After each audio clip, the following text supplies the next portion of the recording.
This episode was originally recorded as part of International Podcast Month 2020. We'd like to thank the organizers of that event, Anne, Cole, Tess, and Theron, as well as all of the other participants. This episode is not part of the Stories of a Broken Sun timeline, although certain elements of it will be showing up in later seasons. This is, however, your first chance to hear me running the system that we will be using in Season 3, Songs for the Dusk. Enjoy! High school's tough enough without having to grapple with identity issues, a criminal past, or living in a whole new country. Add superpowers to the mix, and things are going to get weird this year at Phoenix Academy. Unlabeled AP is a Masks Actual Play podcast about gender, identity, friendship, and what it means to be a hero. Wait, we're supposed to be heroes? Classes in session at anchor.fm/unlabeled AP.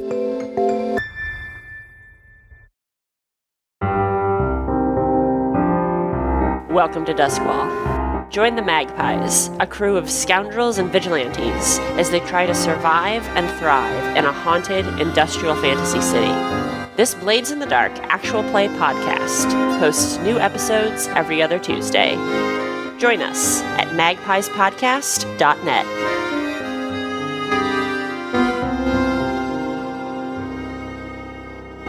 Even when the sun broke, we still worshipped it as our god. Even when it died, we trusted its ministers to guide us. When we learned we walked atop buried lies and beneath a hidden oppressor, we finally had enough. Now it is the time to storm the sun and take back what was stolen. Stories of a Broken Sun is an actual play anthology where diverse voices play to find out what happens in every corner of an original world.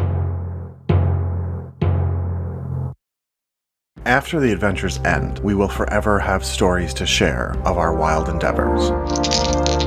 Wild Endeavors is an actual play audio drama. We use tabletop RPGs to collaboratively tell stories, then set those stories to music, ambiance, and sound effects.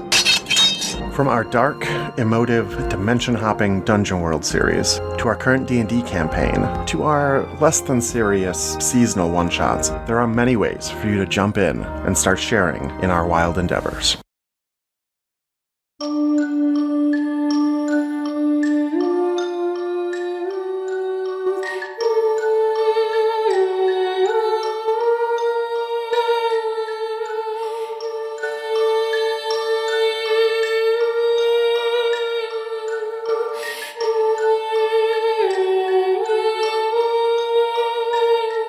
Welcome, everyone, to a special episode of the International Podcast Month. Today, we are playing Songs for the Dusk. Songs for the Dusk is a Forged in the Dark role-playing game by Kavita Poduri and Quinn Blaler.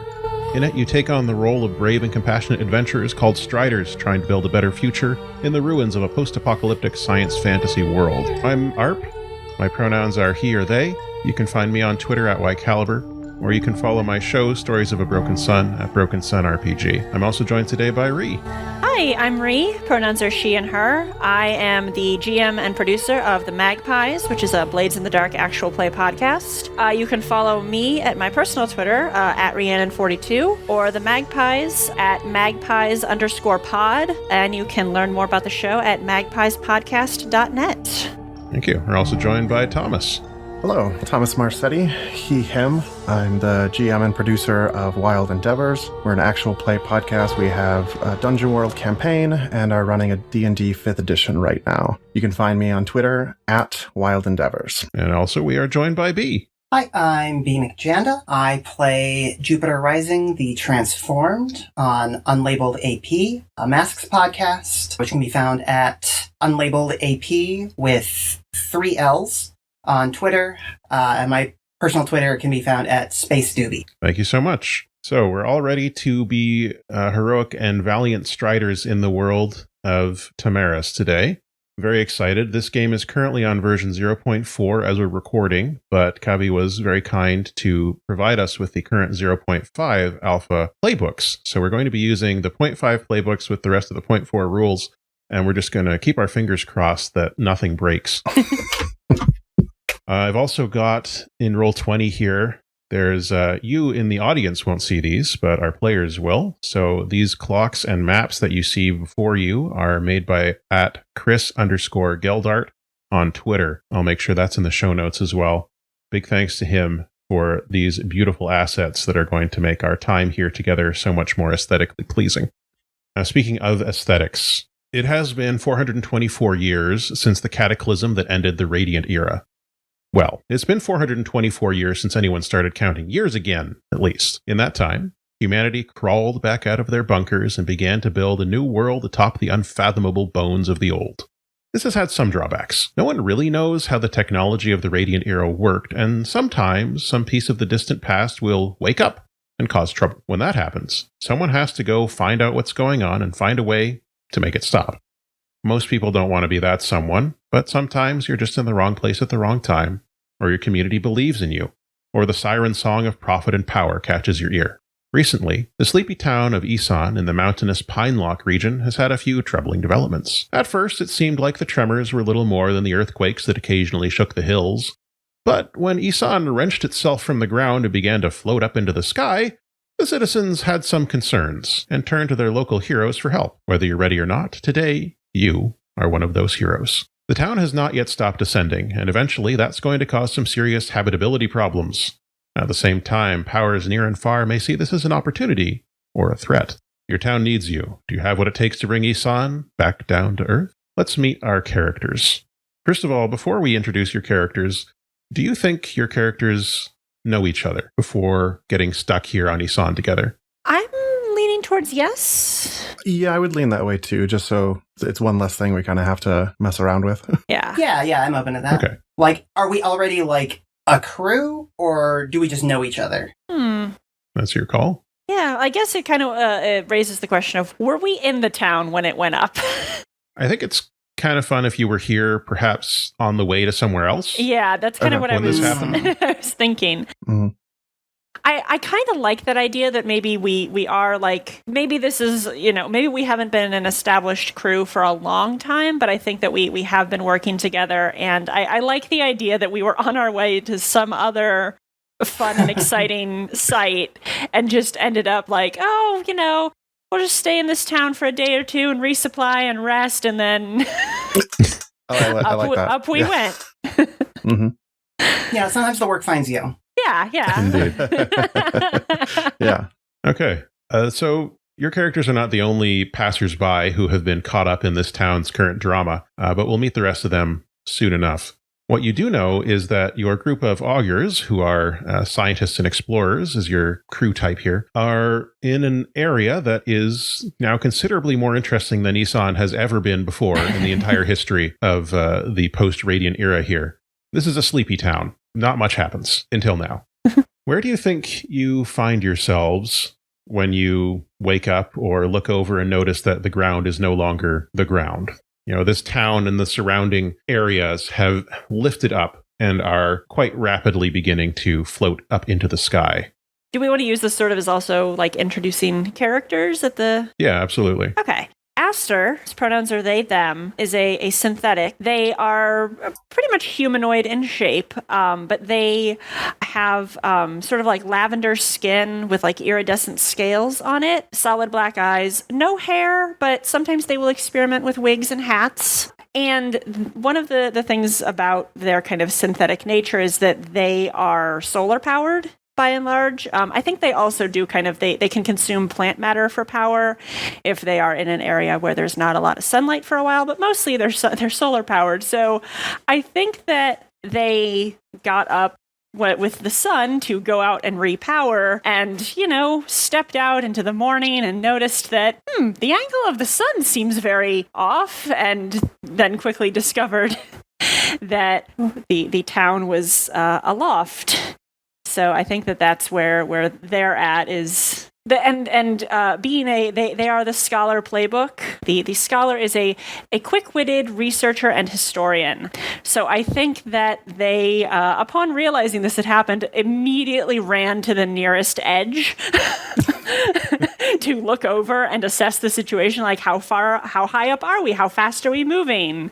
Is something lifting us? Or, what's the propulsion here? So they are investigating the situation. I think the first thing Aster will notice is that, no, there is nothing lifting you. When you look up, it's just the sky. I guess, a little less of it than usual. Like when you get up, the horizon changes a little bit there. But it's just the sky. There doesn't appear to be any type of balloon or wayward dragon or anything like that. Okay. That's useful data to have. All right. I am Mezzanine Shipjack. They, them. I am an androgynous humanoid with copper-colored skin, eyes that are more just like a vast array of like lenses and apertures. So they probably constantly kind of change colors as different like things shift into place as I'm looking at various technologies. I am bald, about 4.5 feet tall, have prehensile feet. I would be probably mucking around in like some type of air purifying unit, just taking it apart to see how it works whenever I'm bored or feeling awkward, which is a lot of the times I like to take things apart. And that includes myself. So I typically wear a brown leather bomber style jacket, but it has zippers all over it so I can access various ports that are in my skin. I can plug in different technologies or nano boosters or things like that just to change myself. So I'm probably like elbows deep in this, in the guts of this air purifier when I'm like, something's not right. And then I would probably make my way to try to find Aster. Okay. While you're on your way to meet Aster, we are finally turning our camera to... Crescent Moon Jalili, CJ for short. They use any/all pronouns. They are standard, substrate, thin facial features, thin facial hair, groomed but untidy, like they do, like take care of their appearance, but, they're also, they go out there, the kestrel, so they, get a little rough and tumble. They grew up on a gator farm.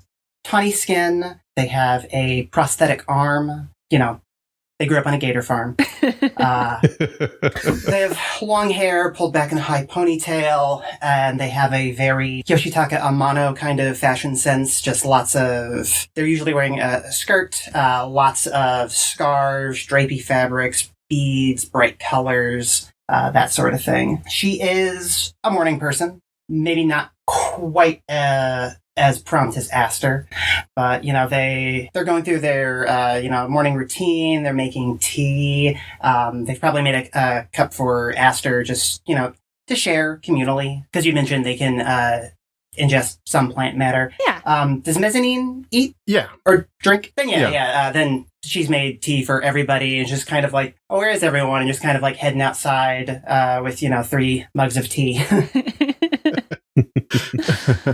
And I think, who do I find first, Aster or Mezzanine? Aster's standing at the edge, and Mezzanine is on their way over there. So you might intercept Mezzanine. Okay, we probably all get there at the same time, and I just say, hey, what's up? We're flying. I was going to say we are, yeah? I have no idea why. Sorry, I just woke up. What? Look. And I'll take your arm and lead you over to the edge and point. Look. Oh. I just kind of nod, taking it in, just trying to be as cool as possible. I think I'm going to crawl on my belly to the edge and get as much of my body over it as I can, and just kind of try to look down. It's probably more than I should, for sure. Aster is kind of leaning forward, ready to grab you by the ankles if you fall. I'm just nodding, drinking my tea as quickly as possible. I need to wake up. Just kind of okay, so this is how this day is going to be, all right. About how far up are we at this point? Yeah. It was the exact information I was chiming in with. So you're about 100 meters up right now, which is 330 feet or so. And you're rising. You're not rising at a super rapid pace, but it is a noticeable ascent. So it's continuing to go up. You look around the town and people are also waking and coming over, looking at the edge. Most people look fairly upset by this development. Fair. You might expect screaming or shouting or panicking, but there isn't honestly that much of it. The people are looking over the edge and they're just really? Oh. Just more disappointment than anything. And I planned on being down there today. Yeah. Look, my sheep. Oh no. Come on. I love Someone's them. got a shepherd's crook. They're standing there just There goes my day. You see one person has already industriously, like they've looped a bit of a rope around a tree. They're trying to get it over the edge there. There's not enough rope. So, calling people over. Some folks are starting to come over with their own rope. And they're like, maybe if we tie this, guys, we normally keep our rope outside the town, I guess. But it's all with the sheep. And some groups of people start to form and talk this out. And you notice around this point that there is a very large man who has come up and is sort of hovering next to your group. He's trying to look like he's just happens to be there also. But this guy is about, 6'5", muscular. He's wearing like a velour suit with spills of lace coming out like a cravat area, and around the sleeves, of course, tails. It's like a mauve color that he's got. He's, again, incredibly tall, very powerful looking gentleman. He's got floppy ears, like a dog's ears, and big sharp teeth, which he's showing off in a smile as he looks over, waiting for you to notice him so that he can act like he's just noticed you. Howdy. Oh, hello. I didn't see you there. I feel like the three of us exchange a look of like... Are you enjoying the view? Well, it's definitely not the view I expected when I got up this morning. Do you know anything about what caused this? This isn't a normal thing for this town, right? I feel like I'd have heard of. Not that I've ever heard of. Yeah. Yes, indeed. You would assume this would be the type of thing that would show up in the local travel guides. Yeah. No, I believe this to be the work of... And he turns to look off into the distance, further into the town. He brings a hand up to his chin. The supernatural. I was kind of starting to suspect that myself. Aster kind of like leans forward to where he's looking. He's like, is there a camera? Do you have a drum? Are we being recorded? There is a camera over there, actually. There's a camera that's also about 5.5 feet, 6 feet off the ground on a tripod. And the camera is there, looking directly at him as he looks into the camera after having made his pronouncement there. Well, sir, do you know where we can find this supernatural? I would like to talk to them, yeah? Why are you recording all of this? Oh, this, he says. Ah, yes, that is Echo Lambda 4, our camera person. And the camera bobs up and down in greeting to you. Hello. That is an introduction to your camera person. It is not an explanation for why you are recording. Forgive me. I am Dr. Moonlock Powerbomb, the head investigator of the Spook Snoops. You may have heard of us. Have I heard of them? Do you watch garbage TV? Yeah, I feel like now we all have to make a very profound character choice. Do we watch garbage TV? I don't think I do, but I have like family that does. Okay. You may have heard of the Spook Snoops then. They're a pretty big name in the kind of TV that you watch if you don't want to think about anything. Okay. But if you are not of that type of audience, then you would have absolutely no idea. Nothing. Yeah. I'm very confused then. Yeah, I don't think Aster does either. I think, but they nod politely. It's like, oh, great. He looks a little crestfallen, but he nods and says, "We were on our way through here, of course, to a much more important destination, but it appears that the supernatural has found us, when usually it is us trying to find the supernatural. Sorry, let me take that again." And he glances over at the camera and says, Can you cut that? I feel like a bulldog ambles up, and the bulldog is wearing a baseball cap and a t-shirt. And he says, "No, I think we're good." You done bothering these people? Can we pack up? So the dog is talking, obviously. The dog is also riding a very large beetle. And the dog turns to the camera and says, "Okay, I know that you're new here, but you do not have to follow him around everywhere he goes. You just stick to the scripts. Come with me. I will point you in the direction. All right, so let's..." And the bulldog with the beetle and the camera start to amble off. The camera is a tripod, so it's just like walking on its 3 feet. Wait. Excuse me. Sorry. Quick question. Yeah. You said following the scripts. Did you have a script prepared for the town lifting up into the air? Did you know that this was going to happen? No. I would be getting much more hazard pay for this type of engagement. Normally, we just, he pauses, glancing back and forth, investigate genuine supernatural occurrences. I'm the producer. I'm not really camera ready, but Doctor, we have been hired to investigate this for real, so if you could, let's go. And he gestures over towards one of the groups of people meeting in the central square, and the doctor turns to you and gives an elaborate bow. My apologies. Perhaps we shall speak again in the unknown mist of the future. Yeah, maybe. Yeah, anything's possible. So, y'all want to follow him and see what's up? I feel like maybe, yes. Yeah, I don't think we should leave the town's fate in his hands. Maybe the other fellow seemed a bit more sensible, at least. But yes, I think perhaps we should offer our services as well. Yeah, I mean, I more the merrier, right? As fascinating as this is, I would like to get down eventually. And if they're gonna be investigating, or at least even pretending to investigate, they might actually accidentally find something, yeah? Yes, yeah, and I am not entirely certain that a TV personality is going to be equipped to handle that sort of thing. I doubt this is anything supernatural. It may be some kind of Radiant Era artifact that's activated. Oh, let's hope, yeah? It would be quite an interesting find. I don't know many stories from those days of levitation or hovercraft, but anything's possible. But we should get over there before they get too far into the investigation, I think. Sounds good. Okay.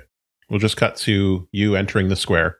There's a group of people gathered around one individual in particular, and in this group that's gathered, you also see Dr. Moonlock Powerbomb. I gotta write that down. And Echo Lambda 4 and the producer dog that are part of that. They're also standing next to a sort of tall, gangly person who is wearing basically a GoPro style. They have pauldrons, and each pauldron has like a GoPro camera on it. And they've also got some type of like electronic device on their chest. Just tall, gangly person, red hair, sort of shabbily cut, but in an artful way.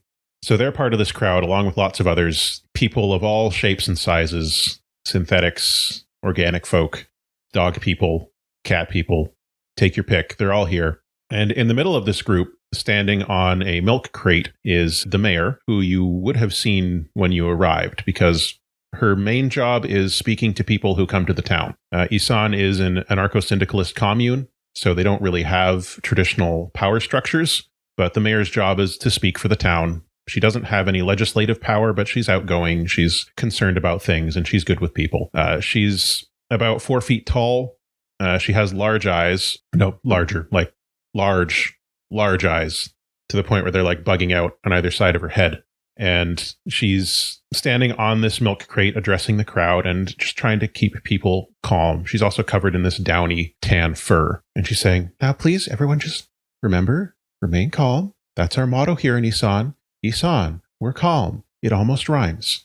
Now, we have gotten, fortunately, some people are here from the Tamaris Union of Journalists, and they're highly respected professionals in the field of investigation. So we've been able to hire them on to get their assistance to figure out what's going on, and I'm sure they will be able to take care of it lickety-split.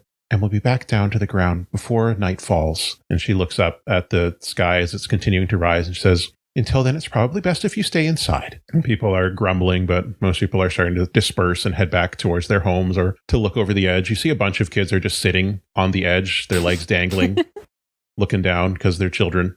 They have no concept of danger. So that's what's going on here. The crowd is beginning to disperse, but these people from the Spook Snoops are still there talking to the mayor. Do we see any of the journalists? I think those are the journalists. That's them. Oh. Oh.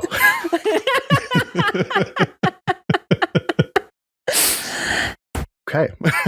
I think I'll walk and be like, hello, Mayor. I'm so sorry. I didn't catch your name yesterday. Oh, she apologizes and she hops down from her milk crate now that there aren't so many people to address, and offers her hand and says, Daniel Wiley, pleasure to meet you. Pleasure to meet you. So my friends and I, we're also passing through town. I am a scholar from one of the Seraphinian universities. And if I'm joined by my companions here, who are also both highly skilled experts in their fields, and we would be interested in also assisting with investigating this anomaly that's happened here, and hopefully helping the town get safely back to the ground. Well, I personally would be delighted to have any further assistance. I think the more the merrier. And she turns to the dog and says, what about you? Would this be acceptable to your group? And at the moment that he is being addressed, the dog is in the midst of licking himself, but he pauses in that and looks up, glances over at you again, and then at the mayor. He looks at Dr. Moonlock Powerbomb and looks at the last person who's standing next to him, and he says, it's fine. Yeah, you can sign a waiver, right? It depends on what the waiver says. We can't be held responsible for any danger or injury that you may obtain in the midst of filming our show. Okay. Can we get you to sign one of those, too? Are you a TV show? No, just, I don't want to... I mean, if we're, abdicating responsibility, then, It should go both ways. If you want me to sign a waiver, that's fine. I will pull out, a tablet of some kind and start scrolling through, my university files. I'm sure that there's a waiver in there somewhere that fits. He gives himself a scratch, and he looks at the doctor and says, yeah, you sign those things, too. You got to make sure everybody's satisfied. And I figure you could probably use... He says, I, of course, am always willing to work with a colleague. Which university did you say you went to? Out of character, I didn't come up with a name for the university, so if somebody wants to help me out there... Seraphin. What is the name of the capital? Let me look that up. We'll just... Okay. I didn't mean to put you on the spot like that. Okay. Actually, we're going to say, yeah. I got my doctorate at Arcadia University in Seraphin. Arcadia? Very prestigious indeed. Of course, I'm very happy to work with someone from Arcadia University, he says, and he puts his hand on the gangly person's shoulder and says, my associate Nebula here will, of course, sign your waiver, as will I. Yep, I'll just... I've found something that's close enough for this. We'll all exchange waivers. Yeah, there's a general exchanging of waivers. The dog puts his paw on your tablet, and his name shows up as Riffgram. And Dr. Moonlock Powerbomb signs a very elaborate signature. It takes an extremely long time for him to get through it. And Nebula signs Nebula Pearl, P-U-R-L, under their name. So, and Echo Lambda 4, Z also, Echo Lambda 4's pronouns are Z-Zer. They use one of their tripod arms, retracts all the way up, and then goes bop onto it, and then cracks up and goes back down again. You get Ecto Lambda-4 is the name on there. And I'm throwing a lot of characters at you right now, but we'll get through it. Okay, so your task here that you've been hired to do is investigate what's causing the town of Isan to fly up into the air and make that not happen anymore, please. The mayor is putting you in contact with the representatives of various affinity groups who work in the town. So she offers to introduce you to the sanitation affinity group, the investigation affinity group, and the maintenance affinity group, and anyone else you feel like you need to get in touch with. But she figures those are probably the people you'll want to talk to if you're looking at going underground. So is it just the town or any of the surrounding area? It's some of the surrounding fields and areas around it are with it as well. Okay. So it's like the town. The town doesn't have walls. So it's the town and then just the surrounding area around it as well. It's a large chunk of ground that is floating up here. Well, I would vote for maintenance. Yeah, I think that makes sense. Or at least as a starting point. Yeah, sure. So you meet Gasket Color Form. She is the representative that's currently on duty of the maintenance affinity group. Pronouns are she, her. She is in a workshop when you all arrive to meet her, and she wheels around to see you. She's got 3 arms. She's in a rad wheelchair and wheels over to see you and says, oh, hello. You must be the investigators that we've hired. Yes, we're some of them. I feel like I'm just picturing that, like, we're having this conversation and the doctor is like setting up some dramatic shot, trying to find the best lighting in the front of the warehouse. Yeah, you see in the background, Echo Lambda 4 is setting up their own tripod, and Riff on the back of the Beetle has climbed up onto the wall. The Beetle's like climbed up onto the wall to get a better view of what's going on. He's pointing the people around. I think I'm just kind of like staring wide-eyed at some of the stuff in the workshop and like fidgeting, like trying not to, or like trying to control myself, like to not go over and just start messing around with all the tools and stuff. Gasket sees you doing that and says, "Oh, feel free if you want to poke around at anything. Just don't break it. But everything here is free to use." Oh, I do immediately. I jump right in and start taking something apart. I'm still listening. Yeah. Okay, I trust you. So how can I help you? Well, town's floating. Yeah, it's great, isn't it? It's definitely unique. We're wondering. I guess one. Have you noticed anything odd over the last few days, weeks that might have indicated the town was going to do this? Oh. In retrospect, I guess. Yeah, I mean, hindsight being what it is. Let me think. She scratches her head while she's fiddling with a device in her other two hands. I think, honestly, nothing that I have done has been, I don't think this is my fault. I want to make that very clear. Oh, of course. But I did do some upgrades recently to our power exchanger system. We have our own power grid here in Isan. It's a bit of a unique situation. It works through the sewers, and there's an entity that lives down there, converts our waste into energy, and then we use the plant to, I'm sure you've run into this kind of thing before. An entity? Yeah. It's a mycelial network. It consumes waste, and that helps it grow, and in return it generates heat, and the heat we convert into energy. That's pretty standard stuff. Is that pretty standard? It's not standard. Yeah. That is remarkable and very efficient. Is this entity something that was here prior to the town, or was it brought here or fostered? How did this arrangement come about? That is an excellent question that I am not equipped to answer. I'm very sorry about that. I do the machines part. Who would we talk to about caring for the entity, I suppose? Oh, you probably want to talk to Imelda over in logistics. She's the current host. Sorry, what? The host. The symbiotic relationship. The network works through her. Okay. Is this not as common as I was led to believe? Nope, definitely not. Not even a little bit. It's cool as heck, but very interesting system you have here, but I literally have never heard of a setup like this before. Okay, well, I've never left Isan, so that's probably why. I can point you at the Power Exchange Center if you want to take a look and see. I assure you, I didn't do anything that would make anything float. Oh, no, we are not looking to pin blame on anyone. We just want to figure out what happened and how to make it go backwards. That's good, yeah, because Red was here earlier and he was being a real jerk about things, so I want to make it clear, I did not make anything float. I think I'm gonna pop out of some kind of chassis like where I shouldn't have been. So, what upgrades did you make, just out of curiosity? Yeah. Really basic stuff. I just wanted to make sure that the exchange was more efficient, that we got higher rates of energy back from the heat that we were using and less waste. There's a bit of a byproduct, so I just wanted to make sure that was draining properly. It's stuff we've been doing for centuries. And the network's cool with that? Oh, yeah. I mean, if they weren't, probably Imelda would let us know immediately. Okay.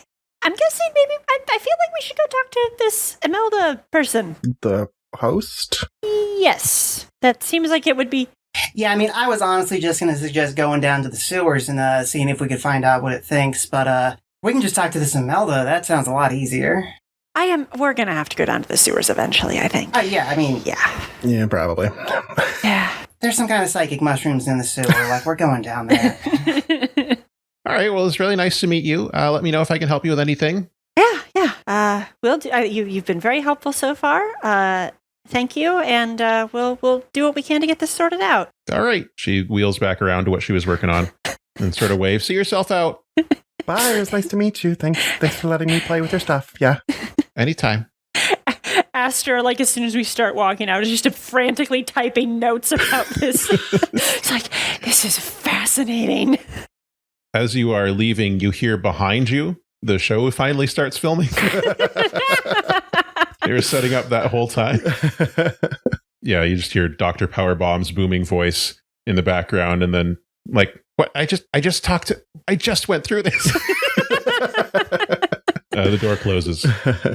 You make your way over to, with the help of the mayor guys, you over to meet with Imelda, the representative of the village logistics group. And she says, I haven't seen Imelda so far this morning, but usually she hangs out here. This is where she lives. And she gestures to a low building. The first floor has just the word logistics written above the door. And then above that, there's presumably a living space on the second floor.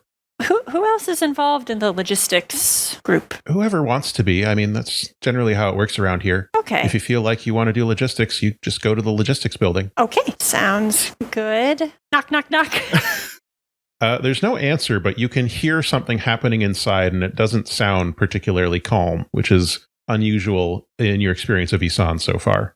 Does it sound like a struggle, or like something's breaking, or crashing, breaking noises, loud thuds? Ooh, okay. Is the mayor still with us? She's there, yes. She's not standing next to the door, though. She's given you space to go and approach. Is that normal? Is breaking sounds normal? Oh, no. No. Okay, she suddenly looks concerned. Yeah. She starts fumbling with like the keys on her. But no. She's rushing over. She has a big belt of keys and eventually finds the one that fits into the door, swinging it open to show you that inside there is a tall blonde woman, and she is in the middle of upending a table that's covered in glass containers of some sort. Those all crash to the ground and break, and you can see that the rest of this area is similarly in disarray. It looks like she's been breaking stuff left and right. Cool. The mayor says, Imelda! Does she respond? Yeah, does she react at all? She looks over, and she doesn't look over in the way of like a person being surprised to hear someone's voice that they know. She looks over more in the way of like a hungry wolf who's noticed that there's food here now. Oh, okay. And she is hunched over and she begins to run towards you. Who's in the doorway? Oh, no. CJ might be the group's muscle. I'm not 100% sure what everyone's stats are, but I wrestle gators. I'm used to getting in scraps when I have to. So at the very least, I definitely through the door. I definitely push in, and I'm like just trying to like put out like a soothing energy. Like I've got like a kind of low posture, just trying to keep my voice low. Like hey. Okay, so you're standing in the doorway. This is a sudden thing. I think you can. Yeah. Okay. So you want to do an action in this case? Yeah. Would I be able to pitch for Toon? Just like she spends a lot of time with nature and can kind of communicate in ways that aren't always verbal. Just kind of trying to like put out a calming energy and make a connection. Like, hey, let's get on the same level here. Let's calm down. Yeah, I think with Toon, you would have limited effects, and you're in a risky position here, obviously. So if you want to give that one a roll, we'll see how it works out for us. Yeah, I'll go with risky limited. Do we have any harmony, by the way? You start with 2. So I have an ability, 7th Sense, where I generate harmony on risky rolls. Do I still do that if I use it? Yes, you can. In this Forged in the Dark game, you can generate harmony even when you spend it, which in a lot of them you can't for this type of resource, but you can here. Okay, yeah, exactly. So, wicked. Then I will get 2 dice. That's a 5. Okay, so let's see. On a 4 to 5, you do it, but there's a consequence. So a complication is going to occur, and of course you can always resist consequences if you wish. So she crashes into you, but just at the last moment before she does this like spear on you, she stumbles because you are doing this calming energy that you're radiating outwards. And it seems to briefly buffet back whatever's causing this rabid behavior. So she trips and stumbles and ends up sort of more falling into your arms than spearing you. The consequence is, as you're holding on to her, you notice that her hair is not just hair. There's also these like filaments running through it. So it's a combination of blonde hair and also these white filaments, and some of those filaments start to creep up towards your face and begin to latch on to your skin. And as that happens, you start to feel this uncontrollable rage entering into you as well. So that would put you into a desperate position. How obvious is it that she is not in a good way? CJ or Imelda? CJ. I think seeing a bunch of like mushroom stems clamp onto somebody's face would probably raise alarms. Yeah. I'm trying to think. My gosh, I'm just debating if it's more interesting to let this happen. It's more interesting to let this happen. Okay. Just blast me with spores. So you find yourself on the ground beneath Imelda because the force of her, like she's a big lady, and the mycelial filaments, the fungus stuff, is growing onto you at a rapid pace, and it's sort of like mummifying you almost. Oh. You find yourself unable to move at this point as the feeling of just deep abiding rage begins to overtake your emotions. I feel like we gotta get Imelda away from our friend here. Yeah. So I think I'm gonna. Do we want to group action something? Are there still group actions in this? Yeah, there Yes, are. there are, Okay. yeah. I just realized I've been playing Blades in the Dark for 3 years, and that's gonna bleed over. Yeah. Yeah. Do we want to try that? I was. Yeah. What were you thinking? Say because mezzanine is very much not very physical, but I do neither have. am I. But I was going to take a tech belt, and one of the items in a tech belt is a howl blossom, which can produce a raucous howling. And so maybe like taking out one of those and like putting it next to Imelda's ear, just kind of trying to get her off CJ. Okay. What skill were you going to use for that? That's a great question. Probably finesse, just trying to like get over near her without also getting entangled. Okay. I can aid with that to give you an extra die. I think that I can kind of like I'll be trying to like pull her away at the same time that you're hitting her with this thing. Okay. So does that still take a point of stress and Yeah. Cool. Yeah. Standard Mark it. aid rules. Excellent. So you're in a desperate position. I think using the sound approach here will give you standard effect. Okay. You get a bonus die from. Everybody generates harmony on desperate, right? Yeah. Yeah. Cool. So 3. I'll mark that in Okay. my notes. All right, a 2 and a 6. Nice. Yeah, no kidding. I saw that too. I was like, oh, this could be good. So you generate some harmony on that. Let me just... Yeah, could we, I apologize, just a quick explanation of harmony. Let me pull it up and I will read it to you. Harmony is for gaining bonus dice. Let's see here. Okay, so you can add bonus dice. One of the ways to do that is to spend harmony, which is a limited resource shared by your crew. And you find that in Chapter 3 on harmony.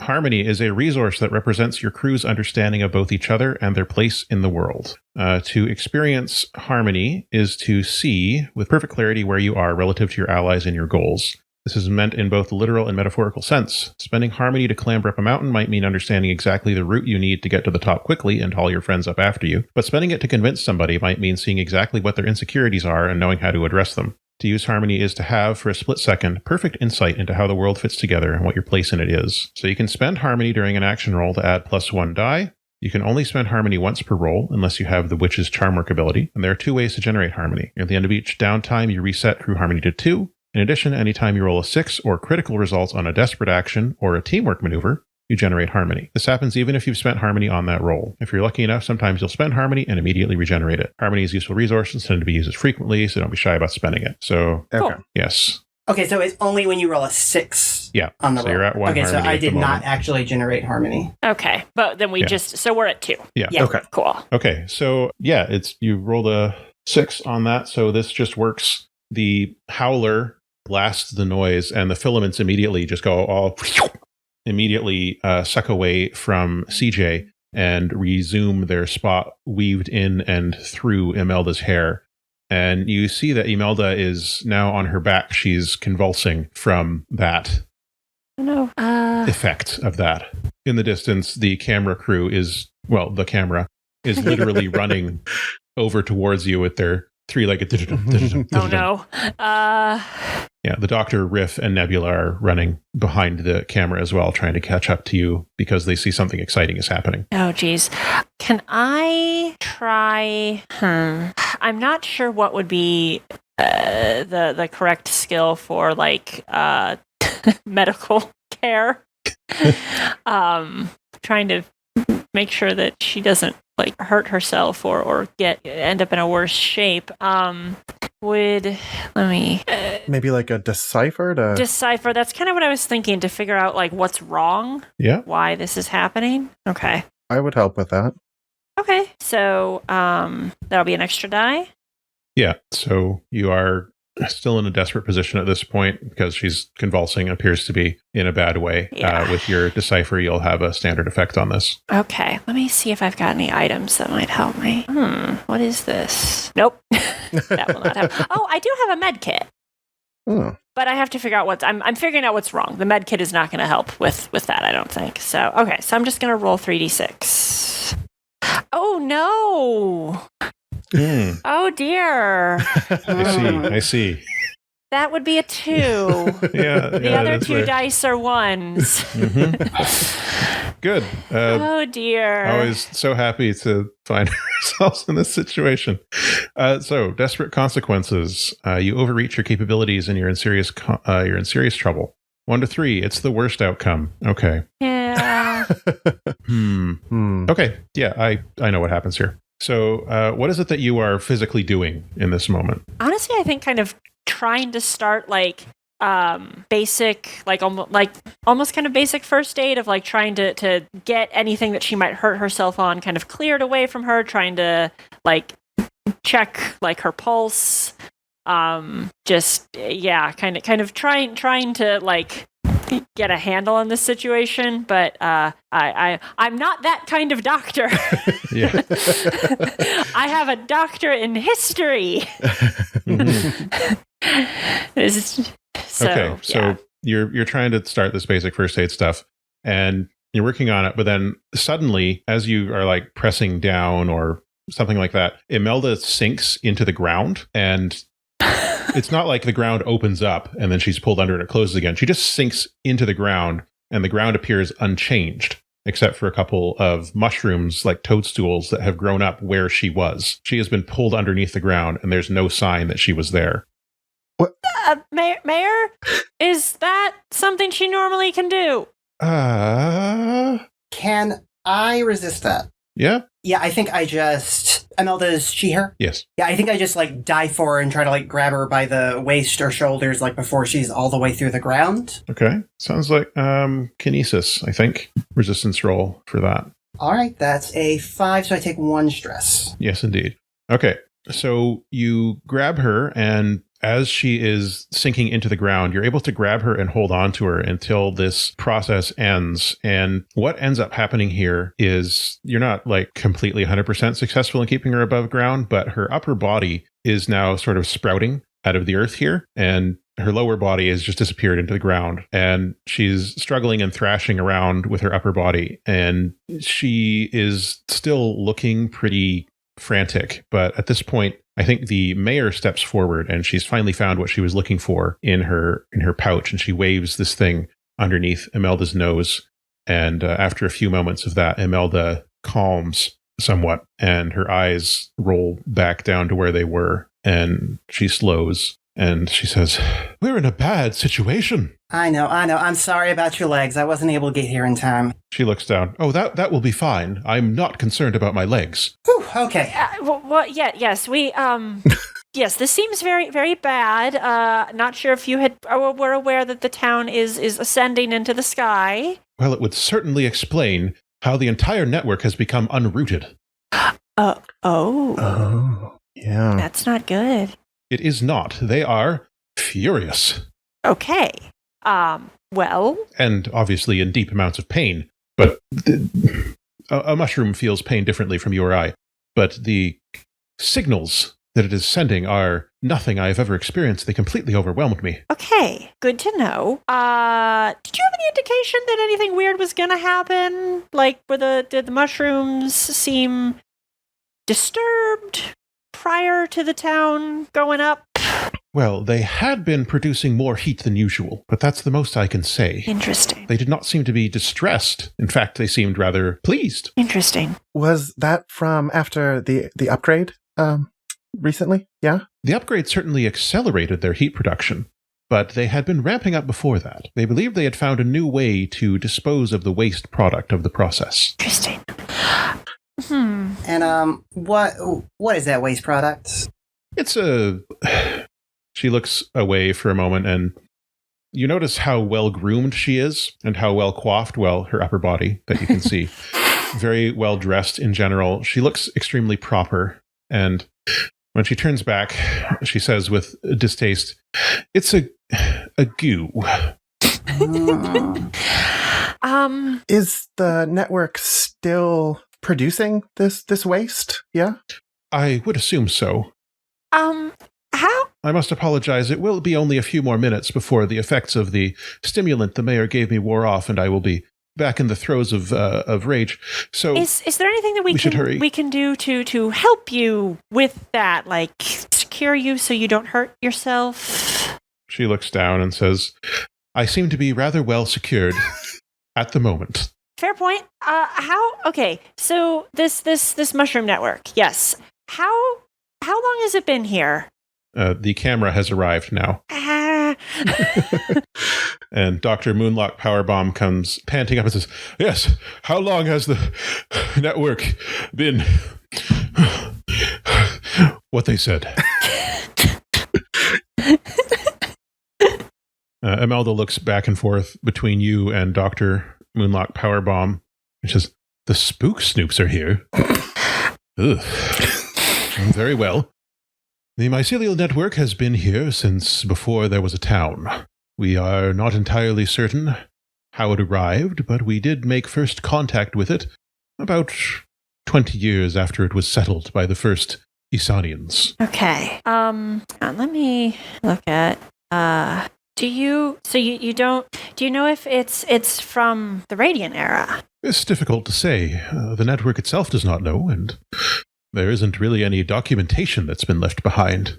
Right, okay. Primarily, I act as a point of contact between the town and the network to ensure that our exchange continues to be equitable. Right. Is there a way for us to communicate with it besides you? Like if we went down into the sewers, is there a way to talk to it? Normally, you could go down to the sewers and, were you a resident of Isan, commune with the network. It is difficult to understand and interpret the signals that they send. That's why you have to train to become a host. But you might be able to. At this point, in the current time, I would assume that if you went down into the sewers, you would be consumed. Okay. Oh, that's excellent information to have. Good yes, to know. Very Good valuable. Good. Yeah. Mm-hmm. Yep. Thank you for telling us that. Yes, I would. Well, see, there's the rub, isn't it? There's clearly something going on down there, but if you go down there, mushrooms will eat you. What about that, what was that the mayor gave you? Well, that works to give me control back over my own body if the network oversteps. I do not know that it would work on the network itself. I think if you want to try and find out more information about this, you might need to do some kind of rolls on it. Okay. I guess seek information kind of stuff. And this might be a personal question, so I'm real sorry if this is a little uncomfortable. But about that waste, where does it come from? The waste is the byproduct of the network consuming the town's waste. It breaks down as much as it can, and in the process generates the goo. Right, but like, where is the goo? Is it just all down there in the sewer? Well, the network generally controls how the byproduct is distributed throughout the underground. It seeps lower down, and they have reservoirs, and it over the time breaks down into its organic components again. That's the theory. And is it like do anything? Because you mentioned there was more of it, so like I'm grasping at straws before you kind of go bye again. It's toxic. I wonder if there's something below the sewers that maybe it seeped into and broke something or activated something. We're gonna have to go down there. Your guess is as good as mine, unfortunately. All right. Well, Well, I have a guess. Oh boy. I propose, and in my many years in this profession, I have rarely been wrong. Mm-hmm. I propose that this goo is in fact a type of ectoplasm that contains a supernatural element, and it has broken through into some ancient tomb and awakened a furious lich. He looks over at the camera. The camera zooms in on his face. Riff is sitting on his beetle next to the camera, and he's just shaking his head. I like to imagine that it zooms past the three of us, just looking very nonplussed. Just like, what? Yeah. Okay. Well, that's certainly one theory. We're going to go investigate some other theories. We're going to try to get this sorted out as fast as we can, Imelda. This seems like very unpleasant for you, and we're going to try and get things settled. So just hang in there. Oh, thank you, dear. Oh yeah, I can confirm. It sucks extremely.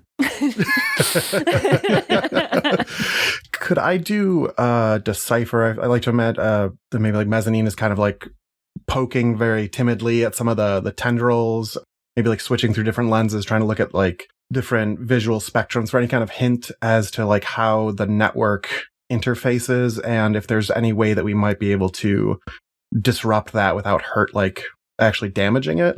Is that? Yeah, you can take a look. Okay. While you're looking, the mayor has come back over with like a foam wedge, which she's using to prop up Imelda's body so that she can maybe take a nap or something. An angry nap. Talking quietly to each other. Daniel's holding Imelda's hand and, patting at it like, there, we'll take care of you. Get you out of this floor eventually.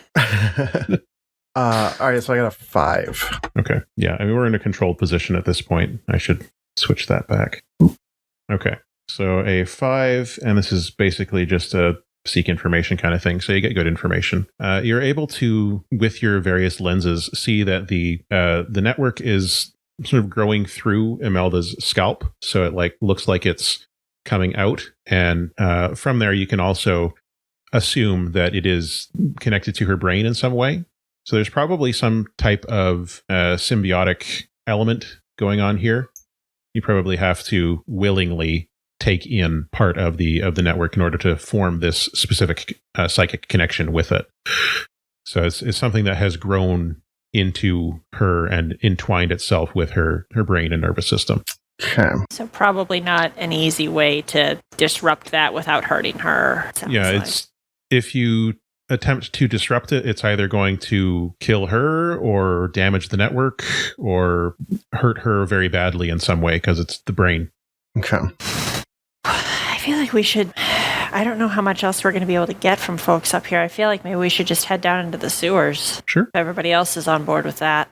I think so. I think Mezzanine's working theory is that we're working with some kind of mushroom poo rocket right now. So...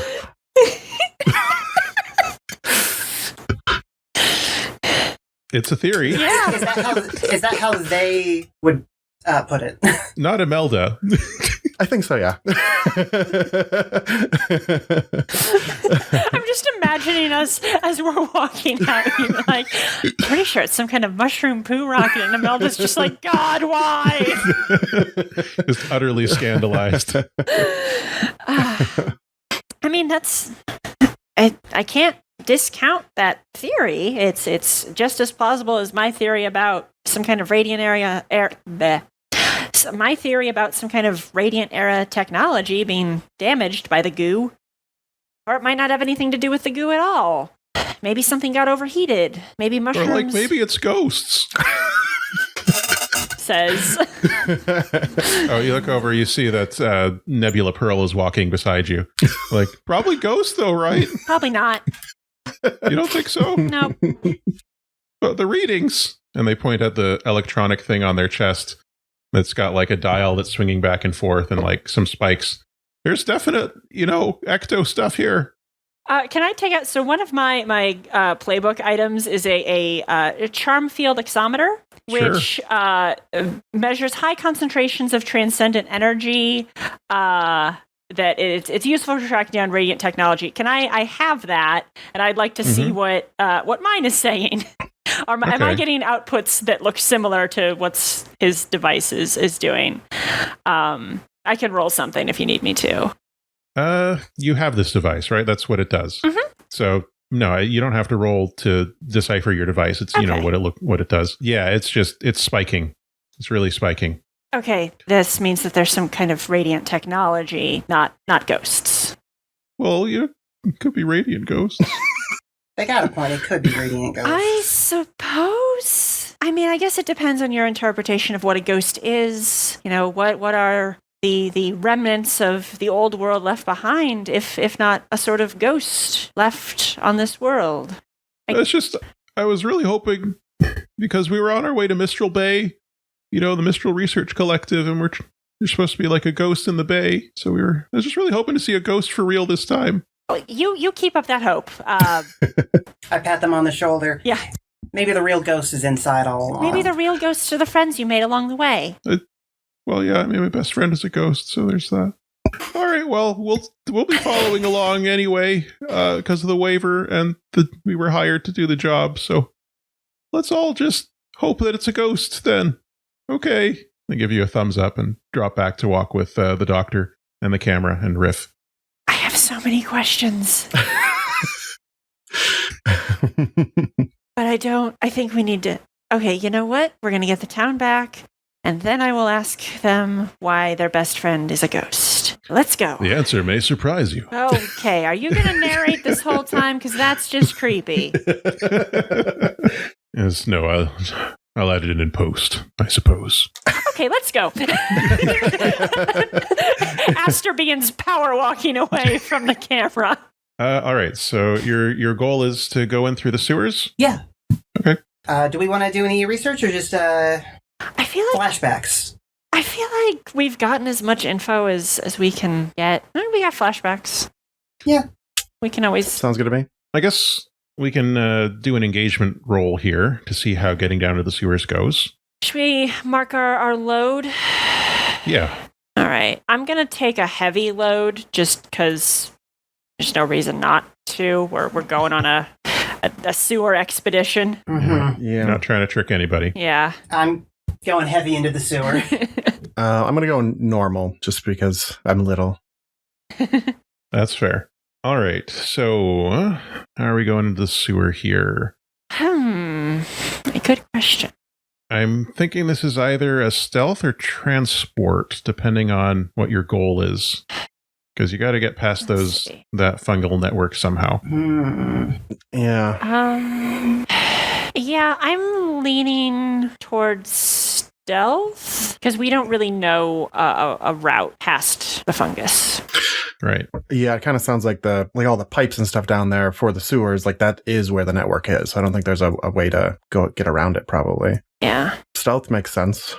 Okay. So the infiltration point, I guess, just the sewers entrance, or do you want to find a different...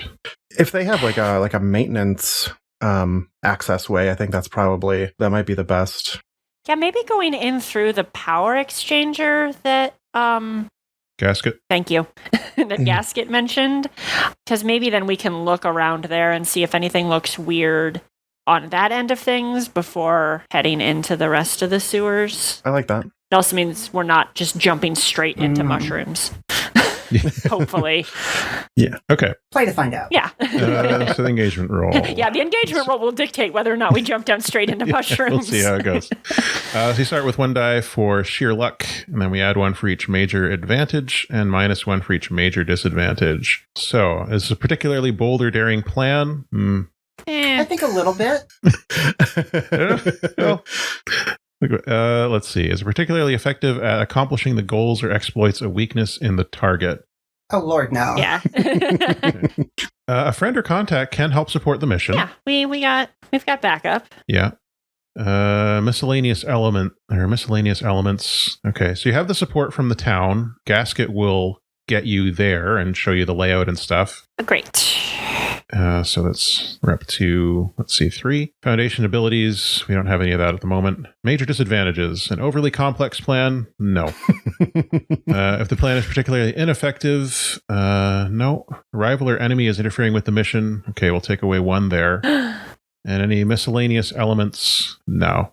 Okay, so 2. Who'd like to roll the engagement? I'll do it. Okay. 2 dice. Okay, 4. Okay. So that starts up in a risky position. Okay. So you've gotten down through the heat exchanger, the heat power exchanger system. It's very well maintained. You can tell it is old and has been in use for a long time, but it's not dirty. It's not, nothing's frayed. Everything's been very polished. It's just a lot of old tech and then new stuff kludged onto it, but expertly done. You got down through there, no problem. Pried up the maintenance hatch. And this is when things get a little bit tricky because the area you dropped down into was supposed to be free of filaments, but is not. In fact, they have overgrown this area to the point where it's almost like you're entering into a thicket of fungal filaments. Each one on its own is not particularly thick, and they don't have spines or anything, but they're all moving around, and there's a lot of them. So this is where you find yourself. You are down here, and as the camera crew is making their way down through the maintenance hatch behind you, so the maintenance hatch is full there, is when you see the carpet of fungus here begins to shift towards you. Okay. What do y'all think about just running through it? Just booking it fast enough that it can't get us. On the one hand, I like it. On the other hand, we don't know where we need to run to. Or would we be able to have gotten a map of the sewer from Gasket? I feel like that was part of the plan, just figuring out okay, we'll take this route through the heat exchange to connect to the sewers at some point. Yeah. But do we have a layout of the sewers themselves? I think you do. Okay. Yeah, that's how you knew that this area was supposed to be relatively free from fungus. So, yeah, I guess we don't know where in the sewers we need to get. I mean, I guess if we're following up on the goo theory, we need to find where the goo is emitted. Yeah, you could head for one of these alleged reservoirs that Imelda mentioned. Mm-hmm. Yeah, that seems like a logical place to head, given our working theories. That makes sense. I'm also going to use my charm field exometer.